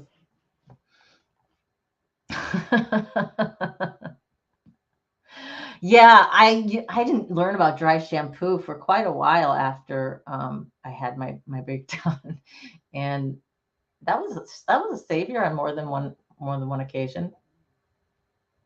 Yeah, definitely. Well, especially I have such long hair, and not wanting to go out and be around people. I didn't want to go out and have a cut. I didn't care about being stylish at all. Right? I've contemplated so many times just cutting the entire thing off. I have a lot to cut off. Maybe if Janet agrees to cut all of hers off, I'll cut off all of mine. I doubt I can get my cousin. She's got it past her butt. It's down to like her upper thighs. I don't think I could get her to join in the we all cut it off and donate to for the wigs they make for cancer people. I think it's just absolutely wonderful that they do that. What? 70 square kilometers is going to be without water from Monday morning till Wednesday night? Jeez, oh Pete, are they fixing a water main? I mean, are they replacing the original pipes? That's huge.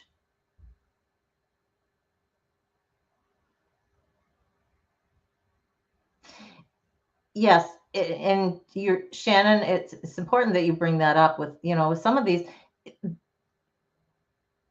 psychedelics have not, in most places, been approved for use from a legal standpoint, or even a medical standpoint. Oregon is a big exception. Oregon's a big exception to just about everything over there. But other places have passed certain ones. I've heard there's some bills in the Michigan that they're not through yet, but the psilocybin and MDMA, they're contemplating making legal if a medical doctor, not somebody who's going through even if it's an 8-week course, you have to be an MD. And if they're doing it, then it would be okay. And I know there are some states that have that. I don't know which ones.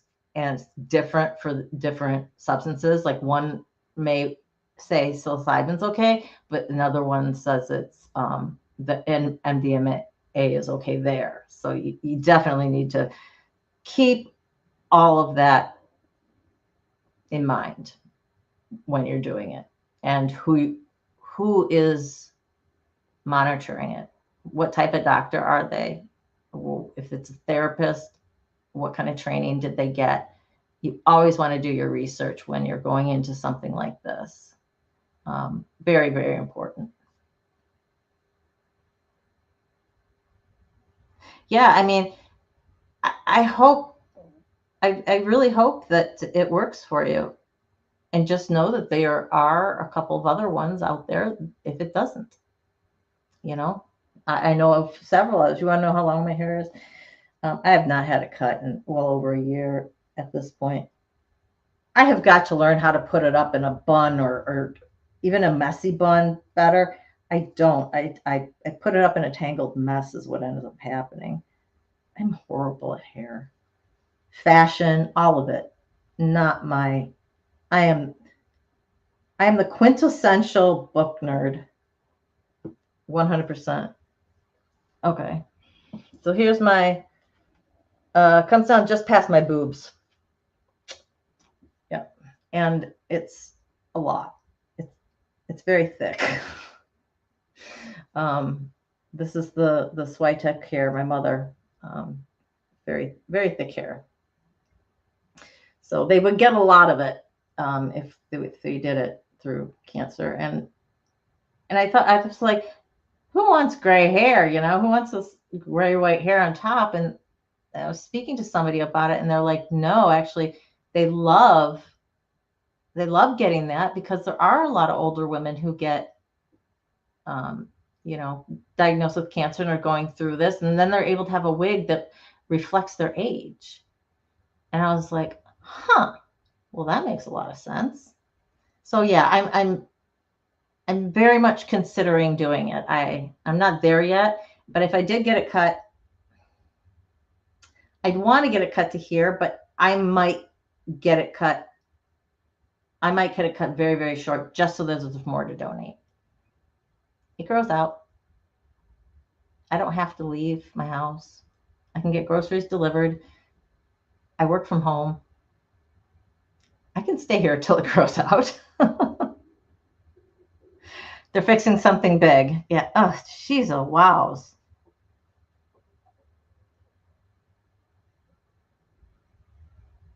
Wow. Yeah, that's expensive. But if you can do it and it's you feel like it's your last resort, yeah, go for it. You know, just know that if it doesn't work, there are still some other things out there you can try. You definitely would want to talk to an MD about, you know, how long in between you might want to do those therapies if you're engaging in them. Just because going from one psychedelic to another, I don't think you're going to have much of a problem. But since you've been microdosing and, you know, continually with it, there's probably a break period to get all of the ketamine out of your system before you tried anything else. So just, you haven't cut it since 2019. Woo!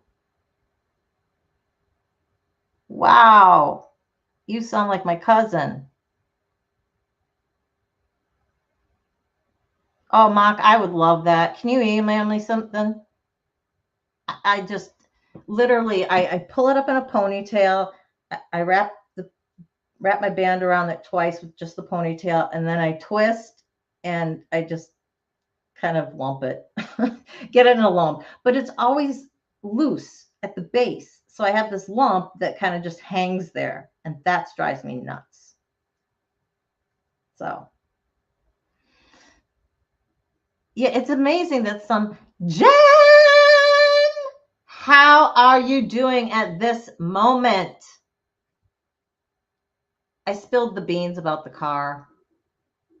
I said you can be mad at me later if you wanted to, but you can go back in the chat. There was lots of congrats and ones and all that kind of stuff. So, and encouraged everybody to share my post on all of their social media. Oh my gosh, don't forget that, and to have them share it with people, because that is, even if you know two people, those two people know some other people, and that is why I did not feel bad about sending it to, you know, hitting up my chiropractor. I just asked everybody. See, this is what I do. I twirl it, and then I just kind of make a mess of it, and then put this around. So you can see it's already how loose it is. It's a losing battle. It's definitely a losing battle. Wow, I'm amazed, Shannon, that I'm amazed that your insurance is even recognizing it as experimental. They'll just say nothing about it. But that tells you that they're at least considering it, which means that your insurance might eventually cover it.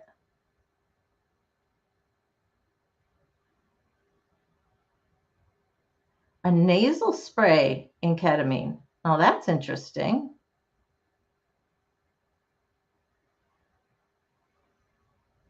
That is interesting. I've never heard of that.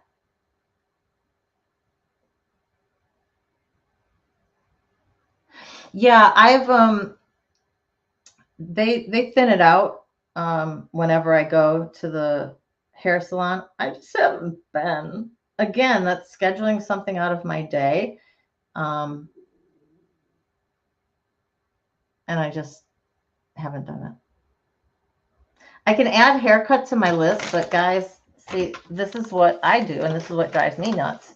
And a friend of mine said he uses AI. He tells the AI everything that he wants to do, and because you end up with like a list like this, I've just got 14,000 things on it, and I keep adding more on it. And the AI will prioritize everything for you. It's like, oh, this is what you really need to do. And these are the top 5 things that need to get done. Do they need to get done this week? Do they need to get done this month? If you've told it any due dates or whatever, it'll rank it according to that.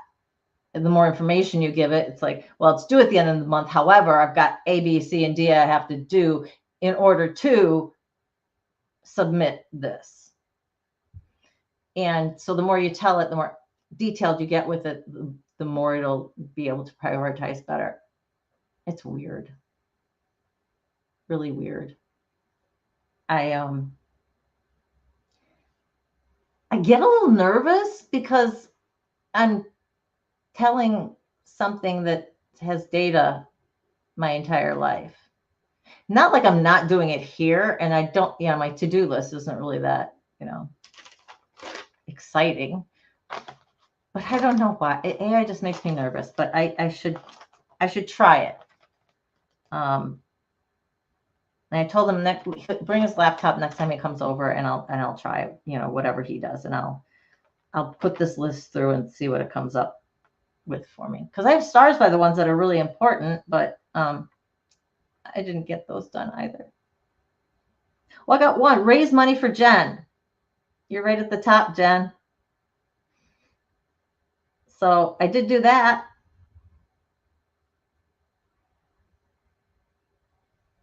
How's it going? You said stressed but optimistic. That's wonderful. Has the fun been growing at all?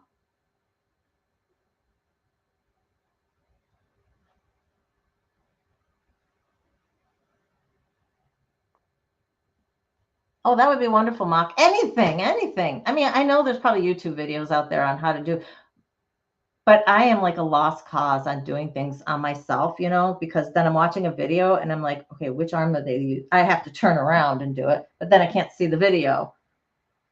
And if there's too many steps, I can't remember them because I can't do the opposite thing. It's bad. I have an issue. I have an issue. I'm going to have to move the camera back to here because I like looking at the chat too much. And basically, you're looking at me just looking down the entire time. So, yeah. I don't know if I got any of your dreams. Maybe if you're willing, post what your dream is. I mean, Deirdre said pain-free, and we've started tackling that, right? Maybe something that you want to wait until you get settled in Ireland and you can find, your doctor there and your therapist there. You're too lazy to do that. I'm just not coordinated enough. I can't do the opposite thing. I have to get my, the video has to mirror what I do because otherwise I was like, I looked like I was having a moment. It was really bad. I have these muscle twitches now. That's what I was in the middle of telling you guys, and I got totally sidetracked on something else. Because I've been on the Lyrica for so long, and I have spoken to some other people who have been on Lyrica long term, and they have this as well. Maybe not to the degree I have, but the muscle twitches. It used to be like once in a great moon I'd have one, and now I have them every day, like multiple times a day. And it's really annoying because I might be holding something and my hand will twitch and I've clicked the mouse when I didn't mean to. That's happened. I purchased something because I didn't mean to, because my finger clicked and it went to the like purchase thing. I was like, it's very annoying. It's very, very annoying.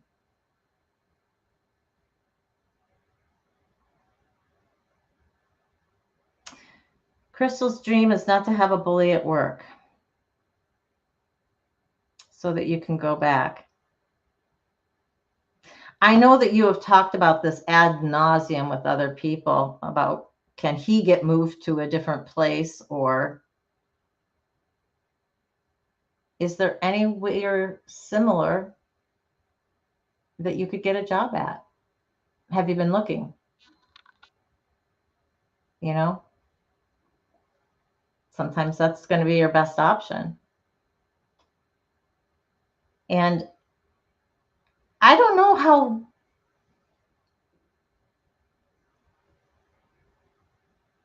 in which movement?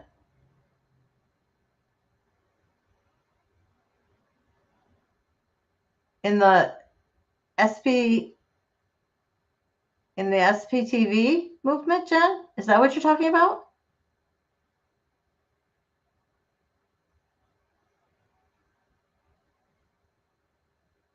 Yeah, I have no idea, Mark. We're gonna try the reducing or getting off of it totally and see if that actually, once it gets out of my system, do they stop? If they don't, then yeah, I'll have to look into something for it. I don't want to be fixing fixing the tremors when I'm still taking the Lyrica that's causing the tremors. It's just, so I'm going to get it up. And so walking and not being sitting in my desk for 8 hours straight are the things I have to do for that.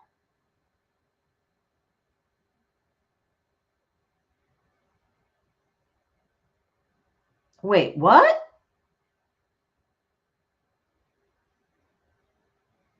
Please, Claire, which movement are you talking about? Your personal one?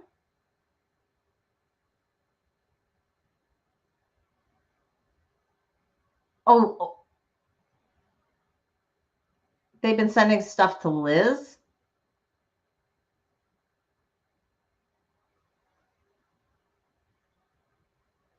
I'm confused. Please clarify. Okay, that's the movement. Now, where are these images being sent? To whom? That's my other question. To Liz, or was Liz just reporting on it?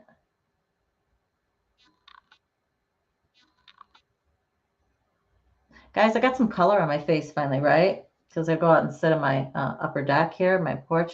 My cats get to get out as well because it's an upper porch. You would think that would be good enough, right? No. One cat has discovered how to get down halfway and then down the rest of the way, and probably could just jump straight. Wanted to jump straight the other way because he knocked his brother off the railing and he went over the fence down into the grass. And so Moki was like, oh, hey, he's fine. I can do this. And he jumped up that way. It was a bad morning. I chasing this cat everywhere.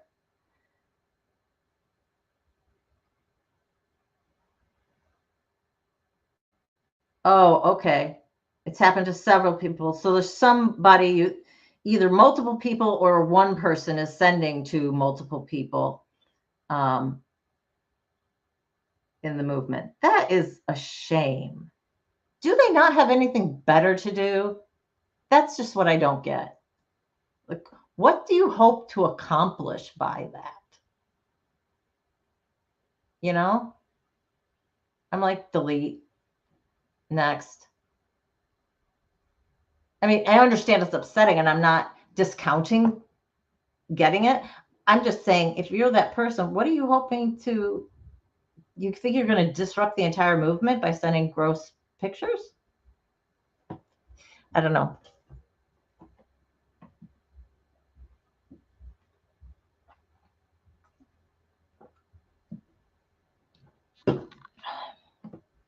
No, she wasn't a Scientologist, Shannon. I'm going to answer for you.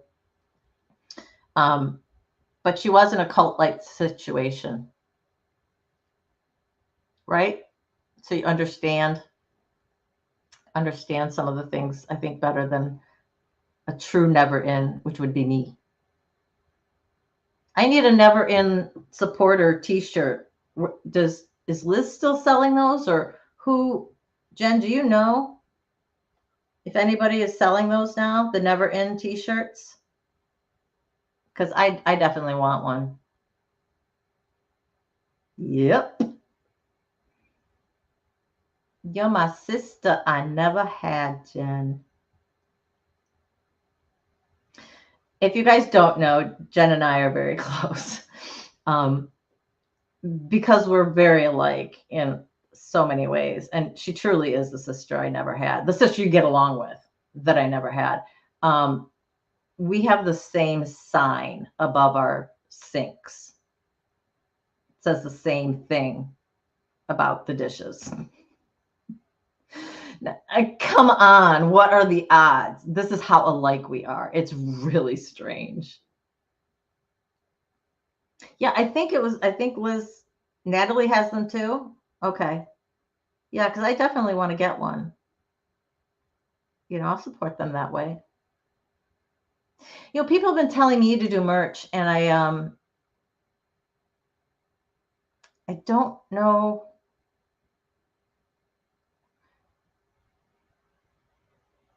I don't know. Is there a point at which you decide to do merch? Is it just, oops, I disconnected my laptop. Hang on, guys.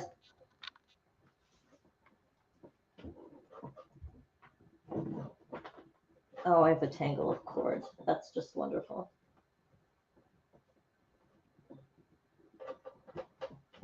All right, here we go. Battery back plugged in. There we go. I don't know if that battery is running low showed on your screen or not, but it showed on mine.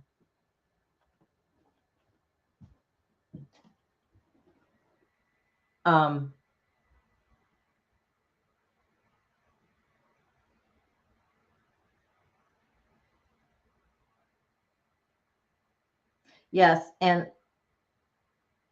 when Jen gets a particular video set up, or is it out?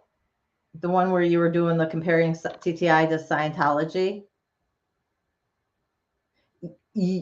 you'll just go at the connections because of where the TTI industry came from, and then the types of things that they do versus the types of things that Scientology does.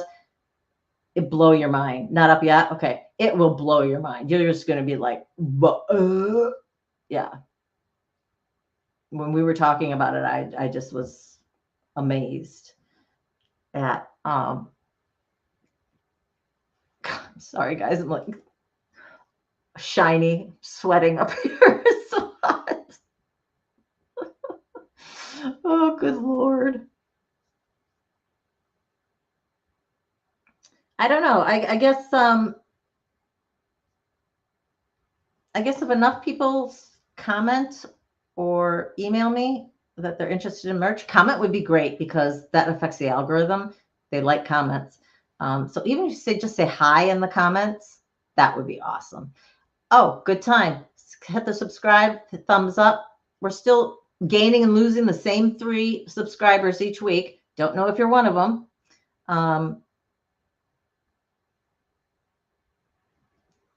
We had a new person at the beginning, Jaden, and I don't know if he or she is still listening. But that was a new one, so that was great.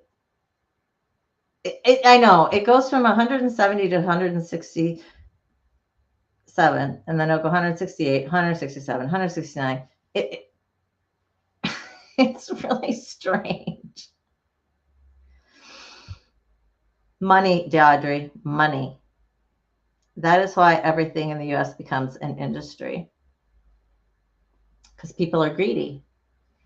And if you can put a protocol behind it and replicate it, that's more money. The best of capitalism. I'll say the best. We have the most, I guess. I'm not sure if that's the way to send it.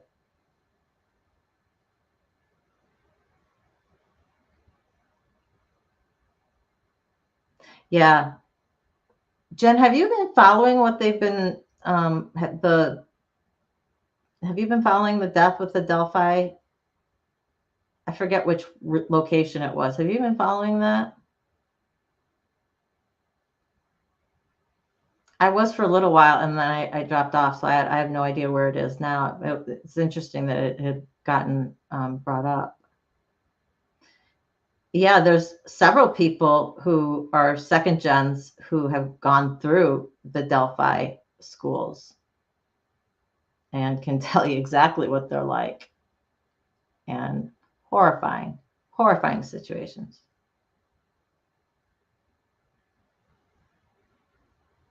Yeah, the TTI industry rakes in billions. That's a B. Billions of dollars off of abusing these children. And I do say abusing because with little to no oversight and regulation and not great pay, oh, what a wonderful combination to have excellent counselors and therapists. No, no. Oh, good, good, good, good. You've been following the story, and we're going to a couple second gens to discuss it. Oh, yeah, absolutely, 100%, 100%. It is an institution like you want to think about institutions. I mean, the word institution to me brings back like the 1920s crazy people, abuses everywhere, and that's what this is. And that's what the word, that's the connotation that I put to that when I hear that word, and that's what comes up into my brain.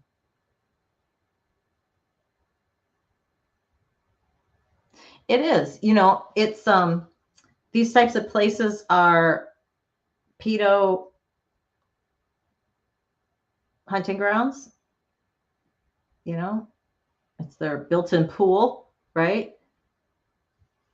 But it's also just people who get the job, and I don't think that they start off like their first day, if you were to meet them, are abusive to the kids, but for whatever reason they become that, or they have that side of their personality that is allowed to come out because of how they can treat, or they're getting treated poorly by somebody else. And so what normally happens when you're abused, they become the abuser to feel powerful over something, to feel control over something or someone. And that's how the abuse cycle gets, passed from one person to the other.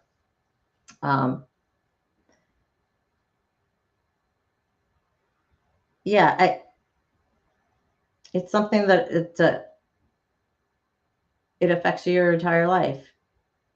Any of these childhood traumas are going to affect you your entire life. You can be healed from them, for sure. But it's not going to say that there isn't going to still be baggage with it. We're always going to be dealing with stuff from it. I don't think that we as human beings, can ever heal that 100%. I don't know. Maybe you can. Maybe you can heal everything and then turn around and just be, totally happy every day. I don't think it's going to happen in my lifetime, being that I've really just kind of hit the nail on the head at 51. Coming up on 52. Oh, and can everyone wish Jen a belated happy birthday? She had a birthday a couple of days ago. It wasn't a a real happy time, but we're at a better happy time now. So it'd be good happies now. Good happies. Word, Crystal. Treat animals better than humans. Yep. Yep. You are a good masker. Sucks to have friends who can see behind the mask, doesn't it? I do that to David too. Don't feel alone.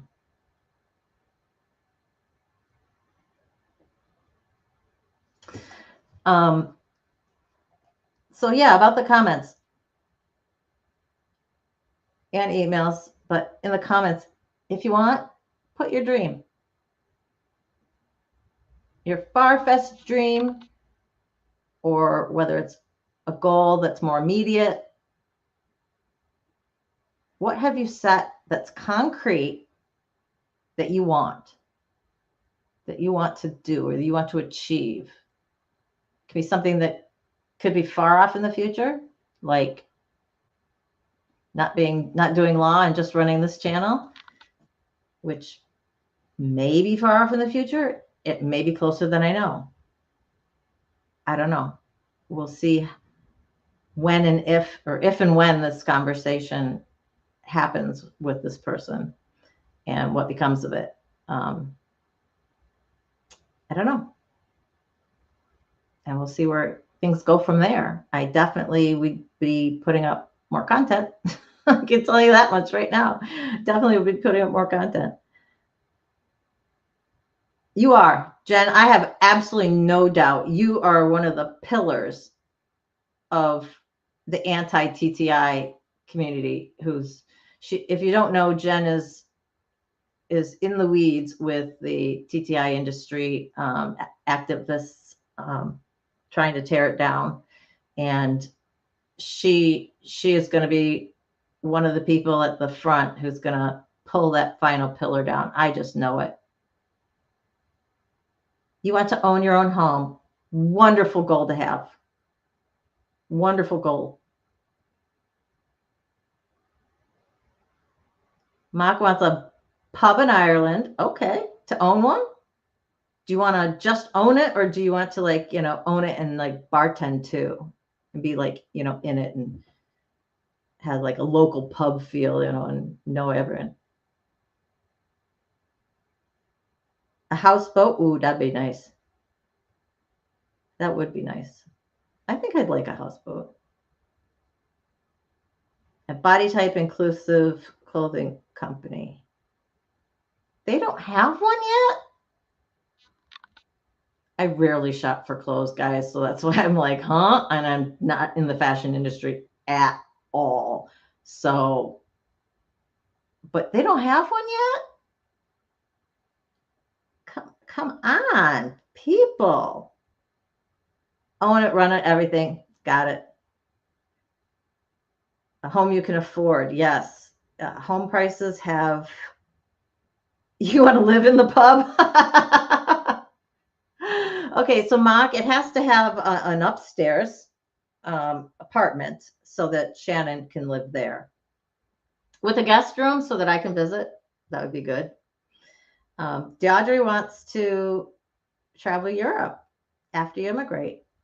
And I think that's a very doable goal for you guys, because traveling in Europe when you're living in Europe is so freaking easy compared to the US, I will say, I think.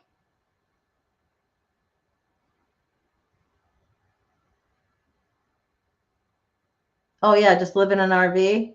Oh, I could do that. Just me? Absolutely.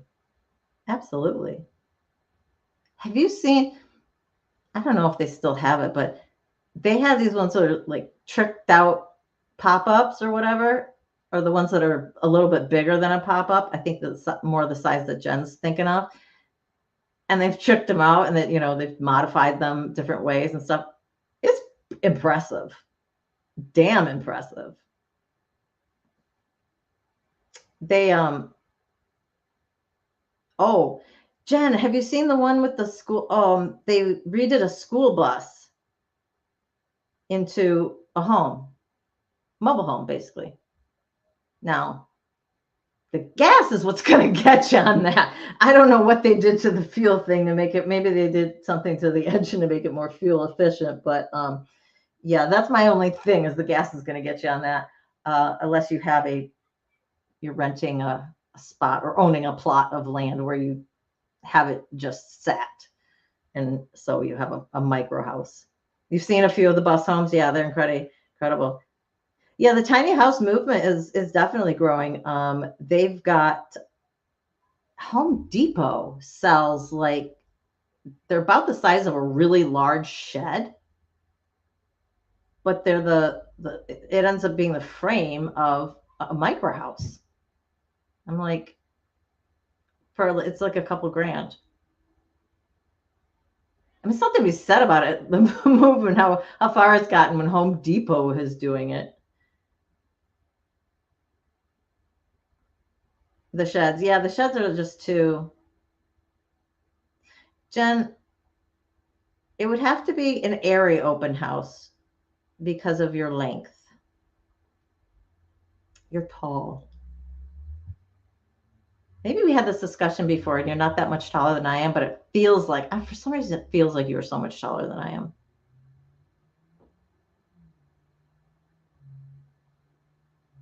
How tall are you, Mock?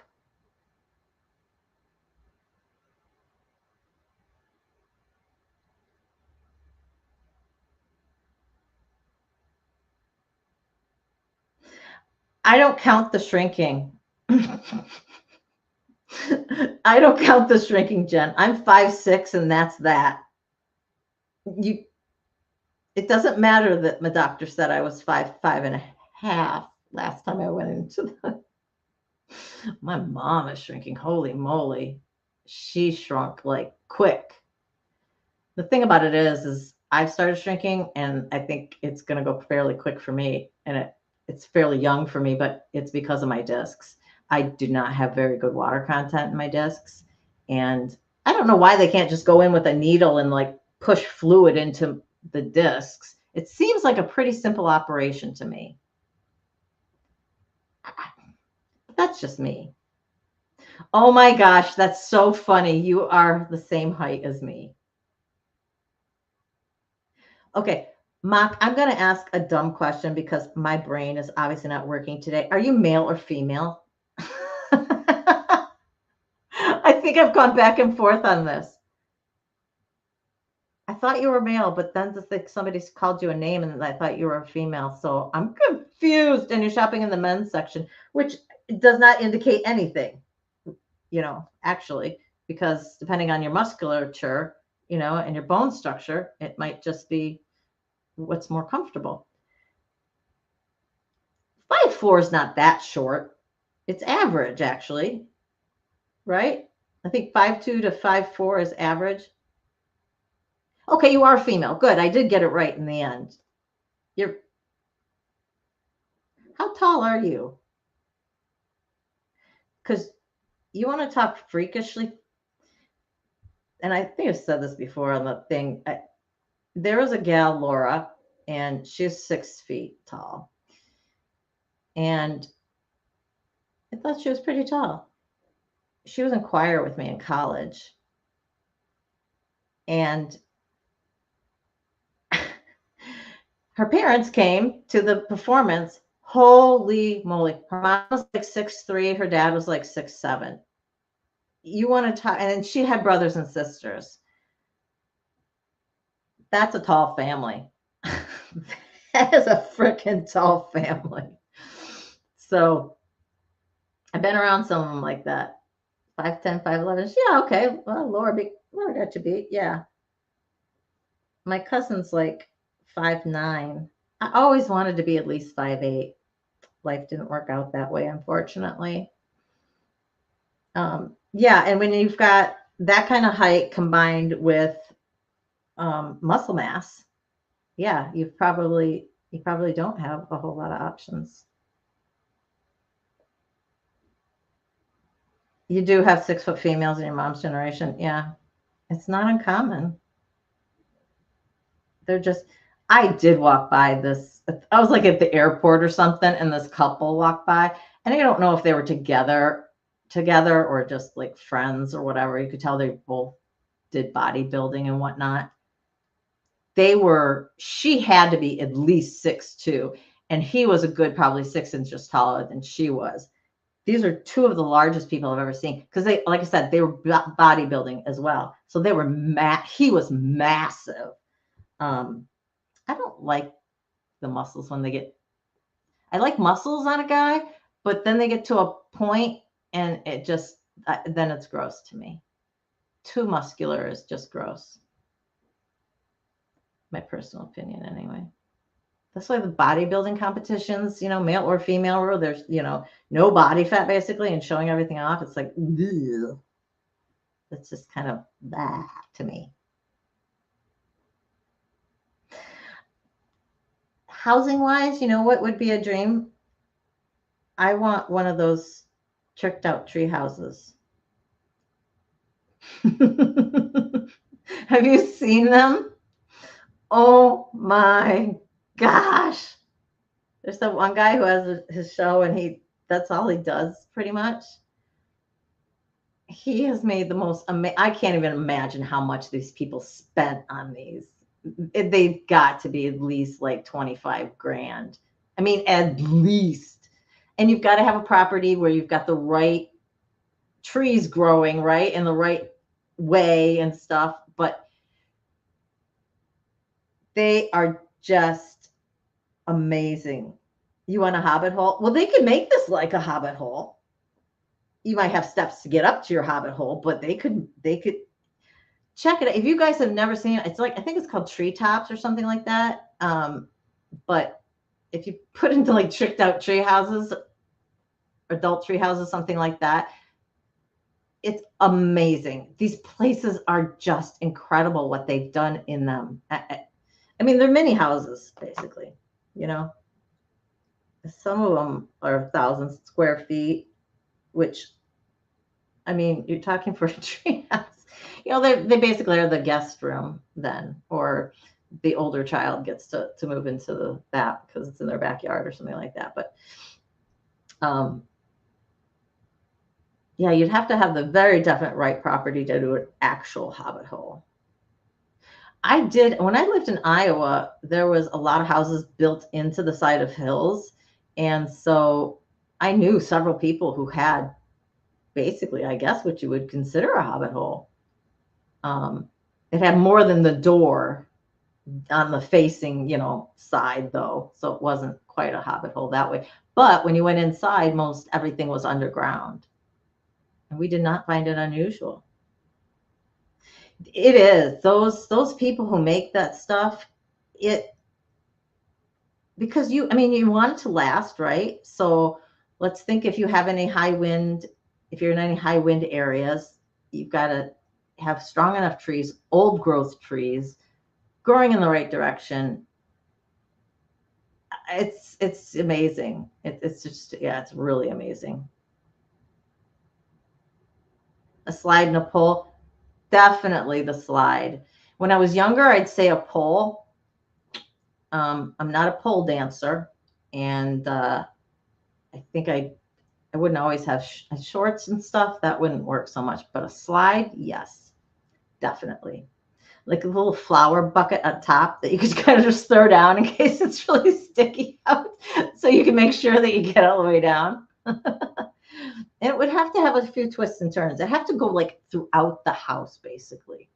That would be cool. That would be way cool. A firehouse pole. Yeah, I know exactly what I'm thinking of, Mock. There was actually a house that we looked at when I was, I don't remember, it was moving, one of our moves, and it did actually have a fire. It used to be an old firehouse, and it did have the fire pole. Don't think that my brother and I weren't arguing hard for that house. We didn't like the rest of the house, but that fire pole was darn cool. But I'm saying pole dancing in terms of you could use it the same as, I mean, it's a bigger, right? But you could use it. As a pole dancer is a really good workout, which, yeah, I got to imagine, but I'd be awful at it. I just feel that I would be awful at it. Let's just say that.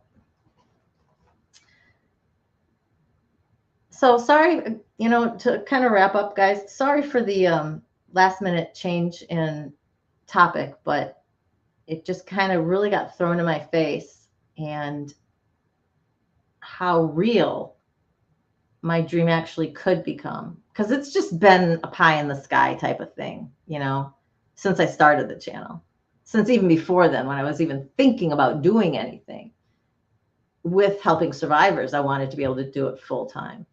I just didn't know how. I didn't know what. And then the channel came up. And so to be able to run the channel full time, I can't think of anything better I would like in this world. As far as professional accomplishments, that is a dream. That is a dream. And I like SAS Foundation. The more I talk about it, the more I like it. That would be awesome. That would absolutely be awesome. Somebody else would have to run it, though. I'm getting to the point where I don't want to be that busy. Is that pathetic?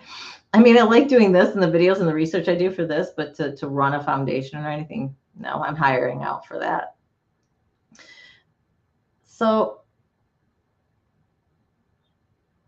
if you haven't put your dream down, write it down somewhere. I'm just going to talk a little bit about manifesting.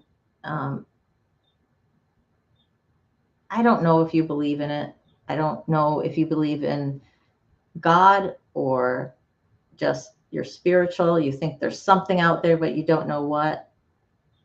I say the universe, because I don't know what's out there, but it feels like there's an energy out there that speaks to me at times, or gives me what I need just when I need it, or something like that, or is telling me, don't do this, like giving me several clues in a row. Like if I'm continuing on that path, it's like, don't do this, don't do this, don't do this, because I'm ignoring my intuition or something like that.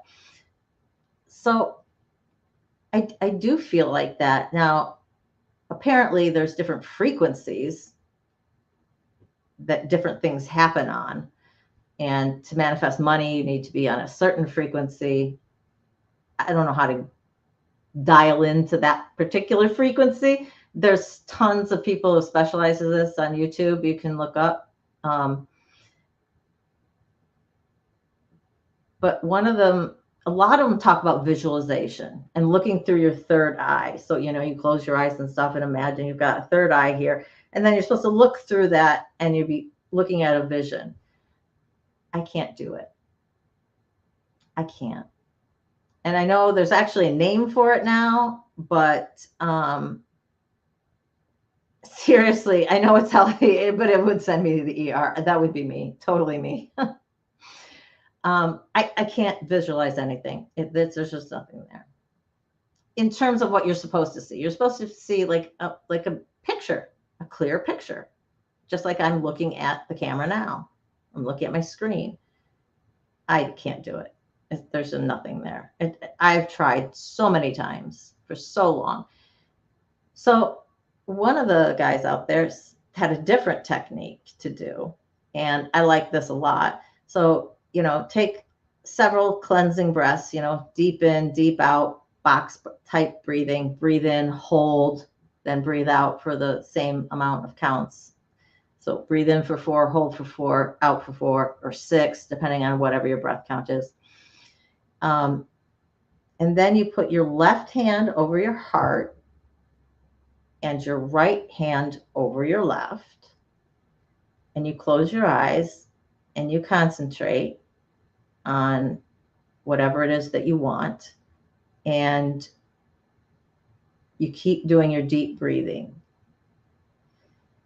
And he says the time to really hone in and start doing more work on the what you want thing is when you feel your chest push out to you, or your chest, it feels like heavy, it feels like there's a ball right in there. it's a weird feeling, I'll tell you, because I have been able to get that. And I don't know if it's because there's a slight compression that you're doing on your heart. So you're doing deep breathing as well. So you're actually depriving yourself of oxygen and your heart's going, but you do, you feel that, right? You keep your hands here. You feel that. Then you really hone in on what you want. Really hone in. So if money, I wanted money to be able to do my channel. That's what I've been focusing on. That's my only thing that I've been focusing on. But money to do my channel. And he says the more emotion you get behind it, the more feeling you have with it, the more the universe will take notice. And think about, who would you show that you did this? Like if it was a new home, who would you show your home to? Envision yourself in that home, type of thing. How do you feel? What's the accomplishment that you feel that you've done that? And so I just, as you guys know, I start talking about the future of the channel and I get weepy-eyed every single time. I can't help it. The emotion just wells up in me. So I do that, and I think about, I want money because I want money for the channel. I want to be able to not have my job. I want to be able to have money for the channel so that I can give it out, all that kind of stuff. So I focus on a dollar amount. They said that's better to focus on a dollar amount. And he said, add a zero to whatever you're focusing on, because why not aim big? The universe is probably going to give you something less than that, which I thought was hilarious. And you just, you keep doing that for a while. He didn't say how long, just, a while, until your emotions maybe have calmed down again or something like that. And a few deep cleansing breaths and take your hands off, type of thing. Same type of thing for money specifically. 2 fingers and then your thumb. So it looks like that. You hold that up, sit up straight, which I'm not, but hold that up, deep breathe, all that kind of stuff. Try and get in touch with the universe. And this is a money symbol. It's called a money mudra. So it's the one I sent you, Jen. If you're asking about the manifesting guy, it's the one from the video that I sent you. I could probably look that up and then give you guys all his name. I think it's Shri, SRI something. I like his videos because he does things in a different way for people who like for people who can't visualize. He gives another option, and he just has a way of explaining things that speak to me, some people, how that just happens. Like my friends speak me, no translation necessary. It was freaking hilarious. Okay, this is like several years ago. My son's friend's here, and I'm talking to my son, and he is not getting what I'm trying to say. And so I'm saying it and think different ways to get him to understand. And his friend goes, hold up. And he goes to Kieran, what she's saying is ba ba ba ba ba. And he goes, what Kieran's saying is ba ba ba ba ba. And I was like, oh. We both were like, oh. It was so funny. I was absolutely dying. It was just, yeah, it was funny. Let's see, let's go manifesting.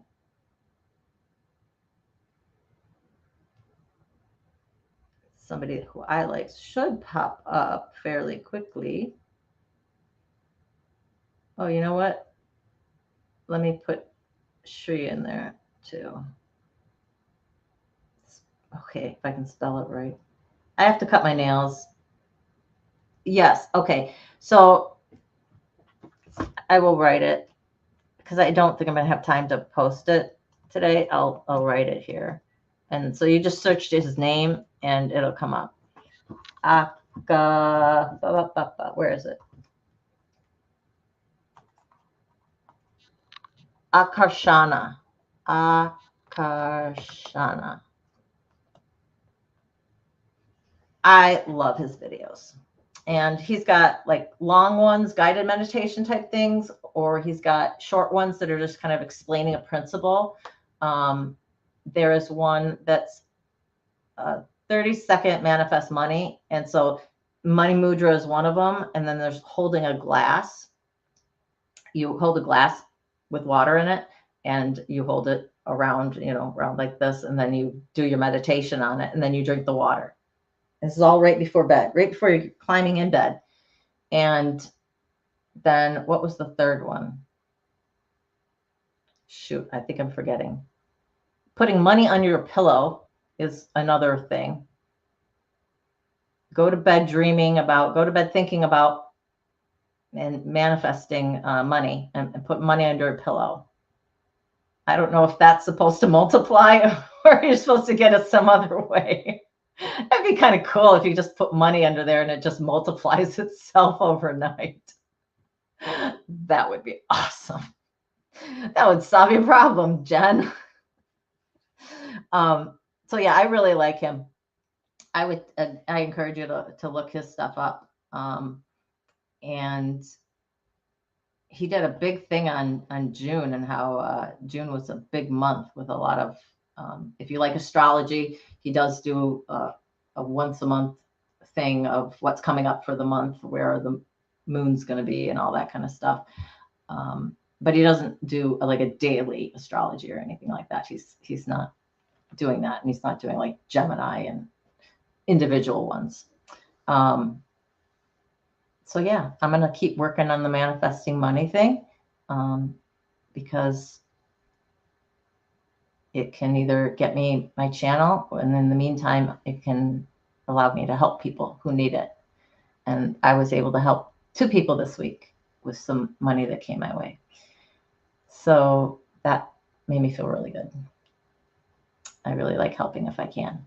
I know I could have put it aside and saved it, and maybe that was a down deposit towards, doing the channel, but other people needed it more. So that's what I did. Do not worry. We're just wrapping up, but do not worry. Right above you, the text, my Surviving Together text, that Sri Akarshana is a manifestation guru. And I love his videos. That's why I put his name up there. I absolutely love his videos. He talks about so many different ways to do manifesting and different options and different breathing techniques and it's just everything. I said, if you can't visualize, if you can't do that third eye, then, he gives you another option for doing it. So I don't know. I've been working on it and it's kind of working in a little way. I don't know.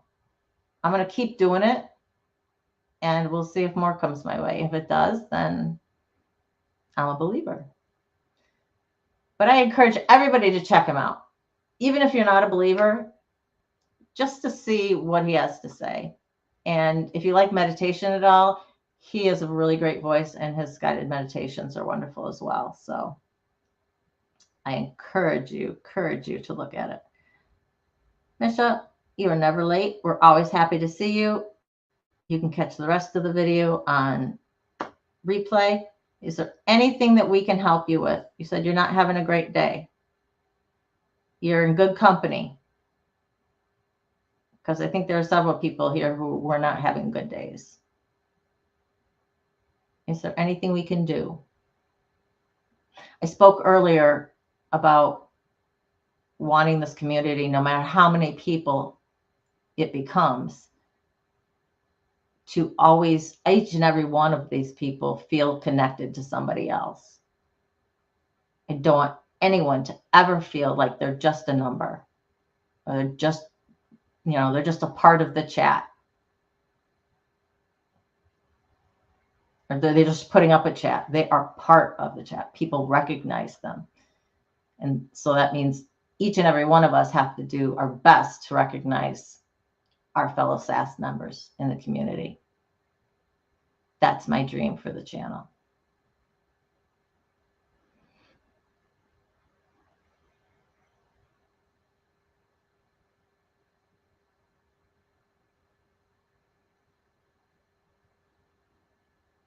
Yeah, same here, Misha. Okay, same here. You got my contacts, so let me know if there's anything I can do. Oh, yeah. I've had those days. Definitely had those days. Can you lock yourself away from them? Can you not interact with them for the rest of the day? Is that it's not a long-term solution, but could be for at least a today solution. Hey, we all get those moments. You got a reason to be hot. You're in frickin' the South. I forget which state you're in, but absolutely. Nope, even with a pass lock, not possible. Yeah. If you want to do the work, then you will look at why are you hot and pissy? What triggered you to be that way for the day? I'm not one of these people who says that every action that you have is definitely based in something that was triggered for some way, every negative reaction. Sometimes people just tick you off. And it's just the way it is. So not everything has to be work. The AC stuff, but I feel your pain. Okay, my AC works downstairs. It does not work upstairs. And when I have to stay up here, I work up here and I sleep up here. So that's like 95% of my time. I get it. I get it. It's got to be even worse for you. And I can go downstairs if I really need to catch some coolness, but it's bad up here. Some nights it's hard to sleep. I'll put I have a ceiling fan, thankfully, in my room. I'm going to contact an electrician to see about getting one in this room because there is no overhead lighting in this room. It's only lamps that you can plug in. So I want to see how much it'll cost to get the electricity pulled up to the ceiling so that we can install a ceiling fan. Marry on an AC unit if it's possible. Well, you live in freaking Florida. No wonder. It's like every place in Michigan comes definitely with a furnace, but not necessarily an AC. Down by you guys, AC's everywhere. Not a single place without one. Florida girls, don't worry about heat. There you go. I think we talked about this. I'll go visit my cousin sometime. And since my work is portable, since my son is like, guys, my son's going to have a birthday. I respect his privacy. I won't say exactly when, but he's going to have a birthday. It's just really weird. It's just muggy here. It rained. We had some horrible storms yesterday that came through, and there's got to be another system that's coming through. It's either a low pressure system or there's actual rain behind it that's coming through because it is muggy. Yeah, I have done that as well, Crystal. And it was funny because I was saying that one time and my dad was laughing. And oh, that would be so cool. Yes, absolutely. Let us know. Yeah, definitely. When next month? Do you know? I'm sure you do if you're already saying you have a layover. Yes, yes, yes, yes, yes. It's only a couple hours for me. If it's a weekday, I'll have because I'll have to take a day off of work, so I need to work that in. So let me know. But putting a bowl of ice in front of a fan, my dad, they used to do this when they were growing up because they didn't have AC. I mean, that was a luxury, in the 40s and 50s. So that's what they used to do. And we had a good laugh about that. But yeah, that's what I did.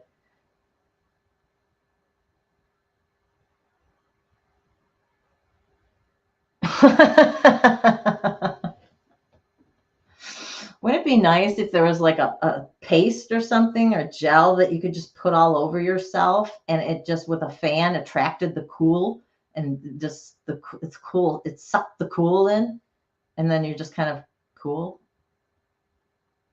I don't know if this is scientifically possible, but it sounds like a really good thing. Especially on our days. I mean, because they're alcohol.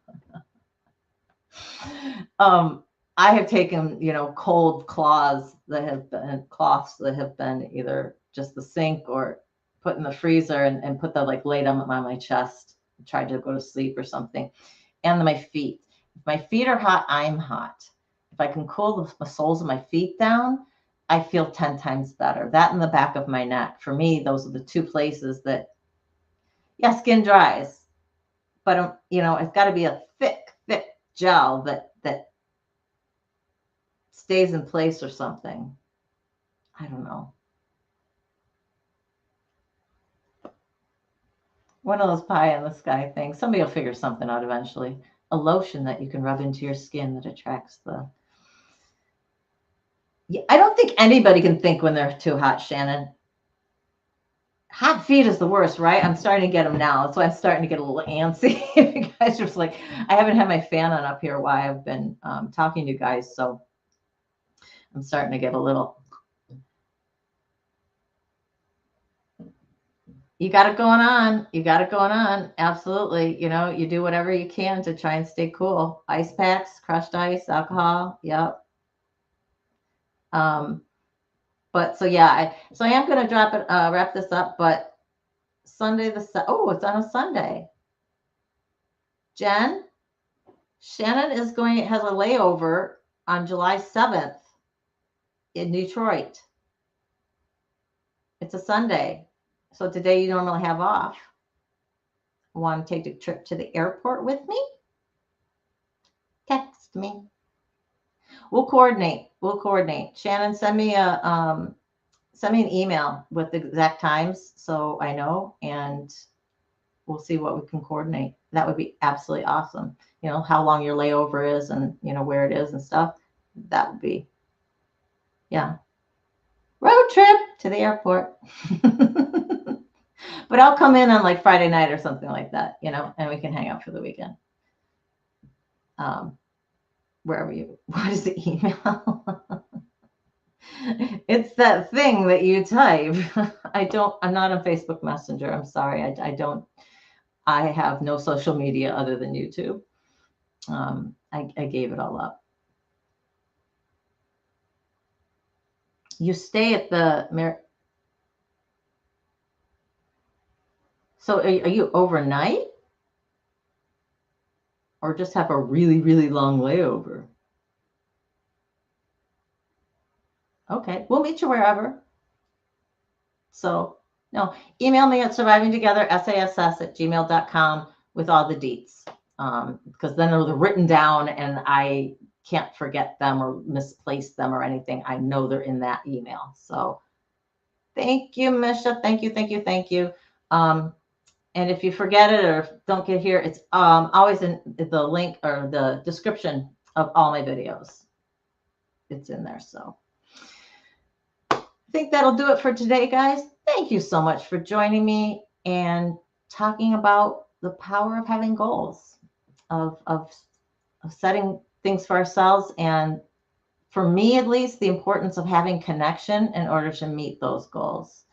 Then I have people who are supporting me, and I also have people who are pushing me a little bit along, trying to help me get to there, So connect. I love each and every one of you. Thank you for supporting me. Thank you for coming and supporting each other. Channel would not be a channel without you guys. I'm going to try and get some more short videos up. This weekend kind of took a turn and my week's packed, but maybe next weekend. So we'll see what happens. Hugs, much love. Remember, please, you are worthy. You are valuable. You are strong because you're a survivor. No matter what, you will make it through. And you've got the support of all of us. Because here we're surviving together, never alone. Hugs and love, guys. Bye-bye. It's a bye-bye, but you're going to stay here until I can get my mouse to work. Do you ever have that where you get your mouse to work, but then it just goes flying across the screen? Okay, we'll use this one. It's not going across the screen. I love this. This is great.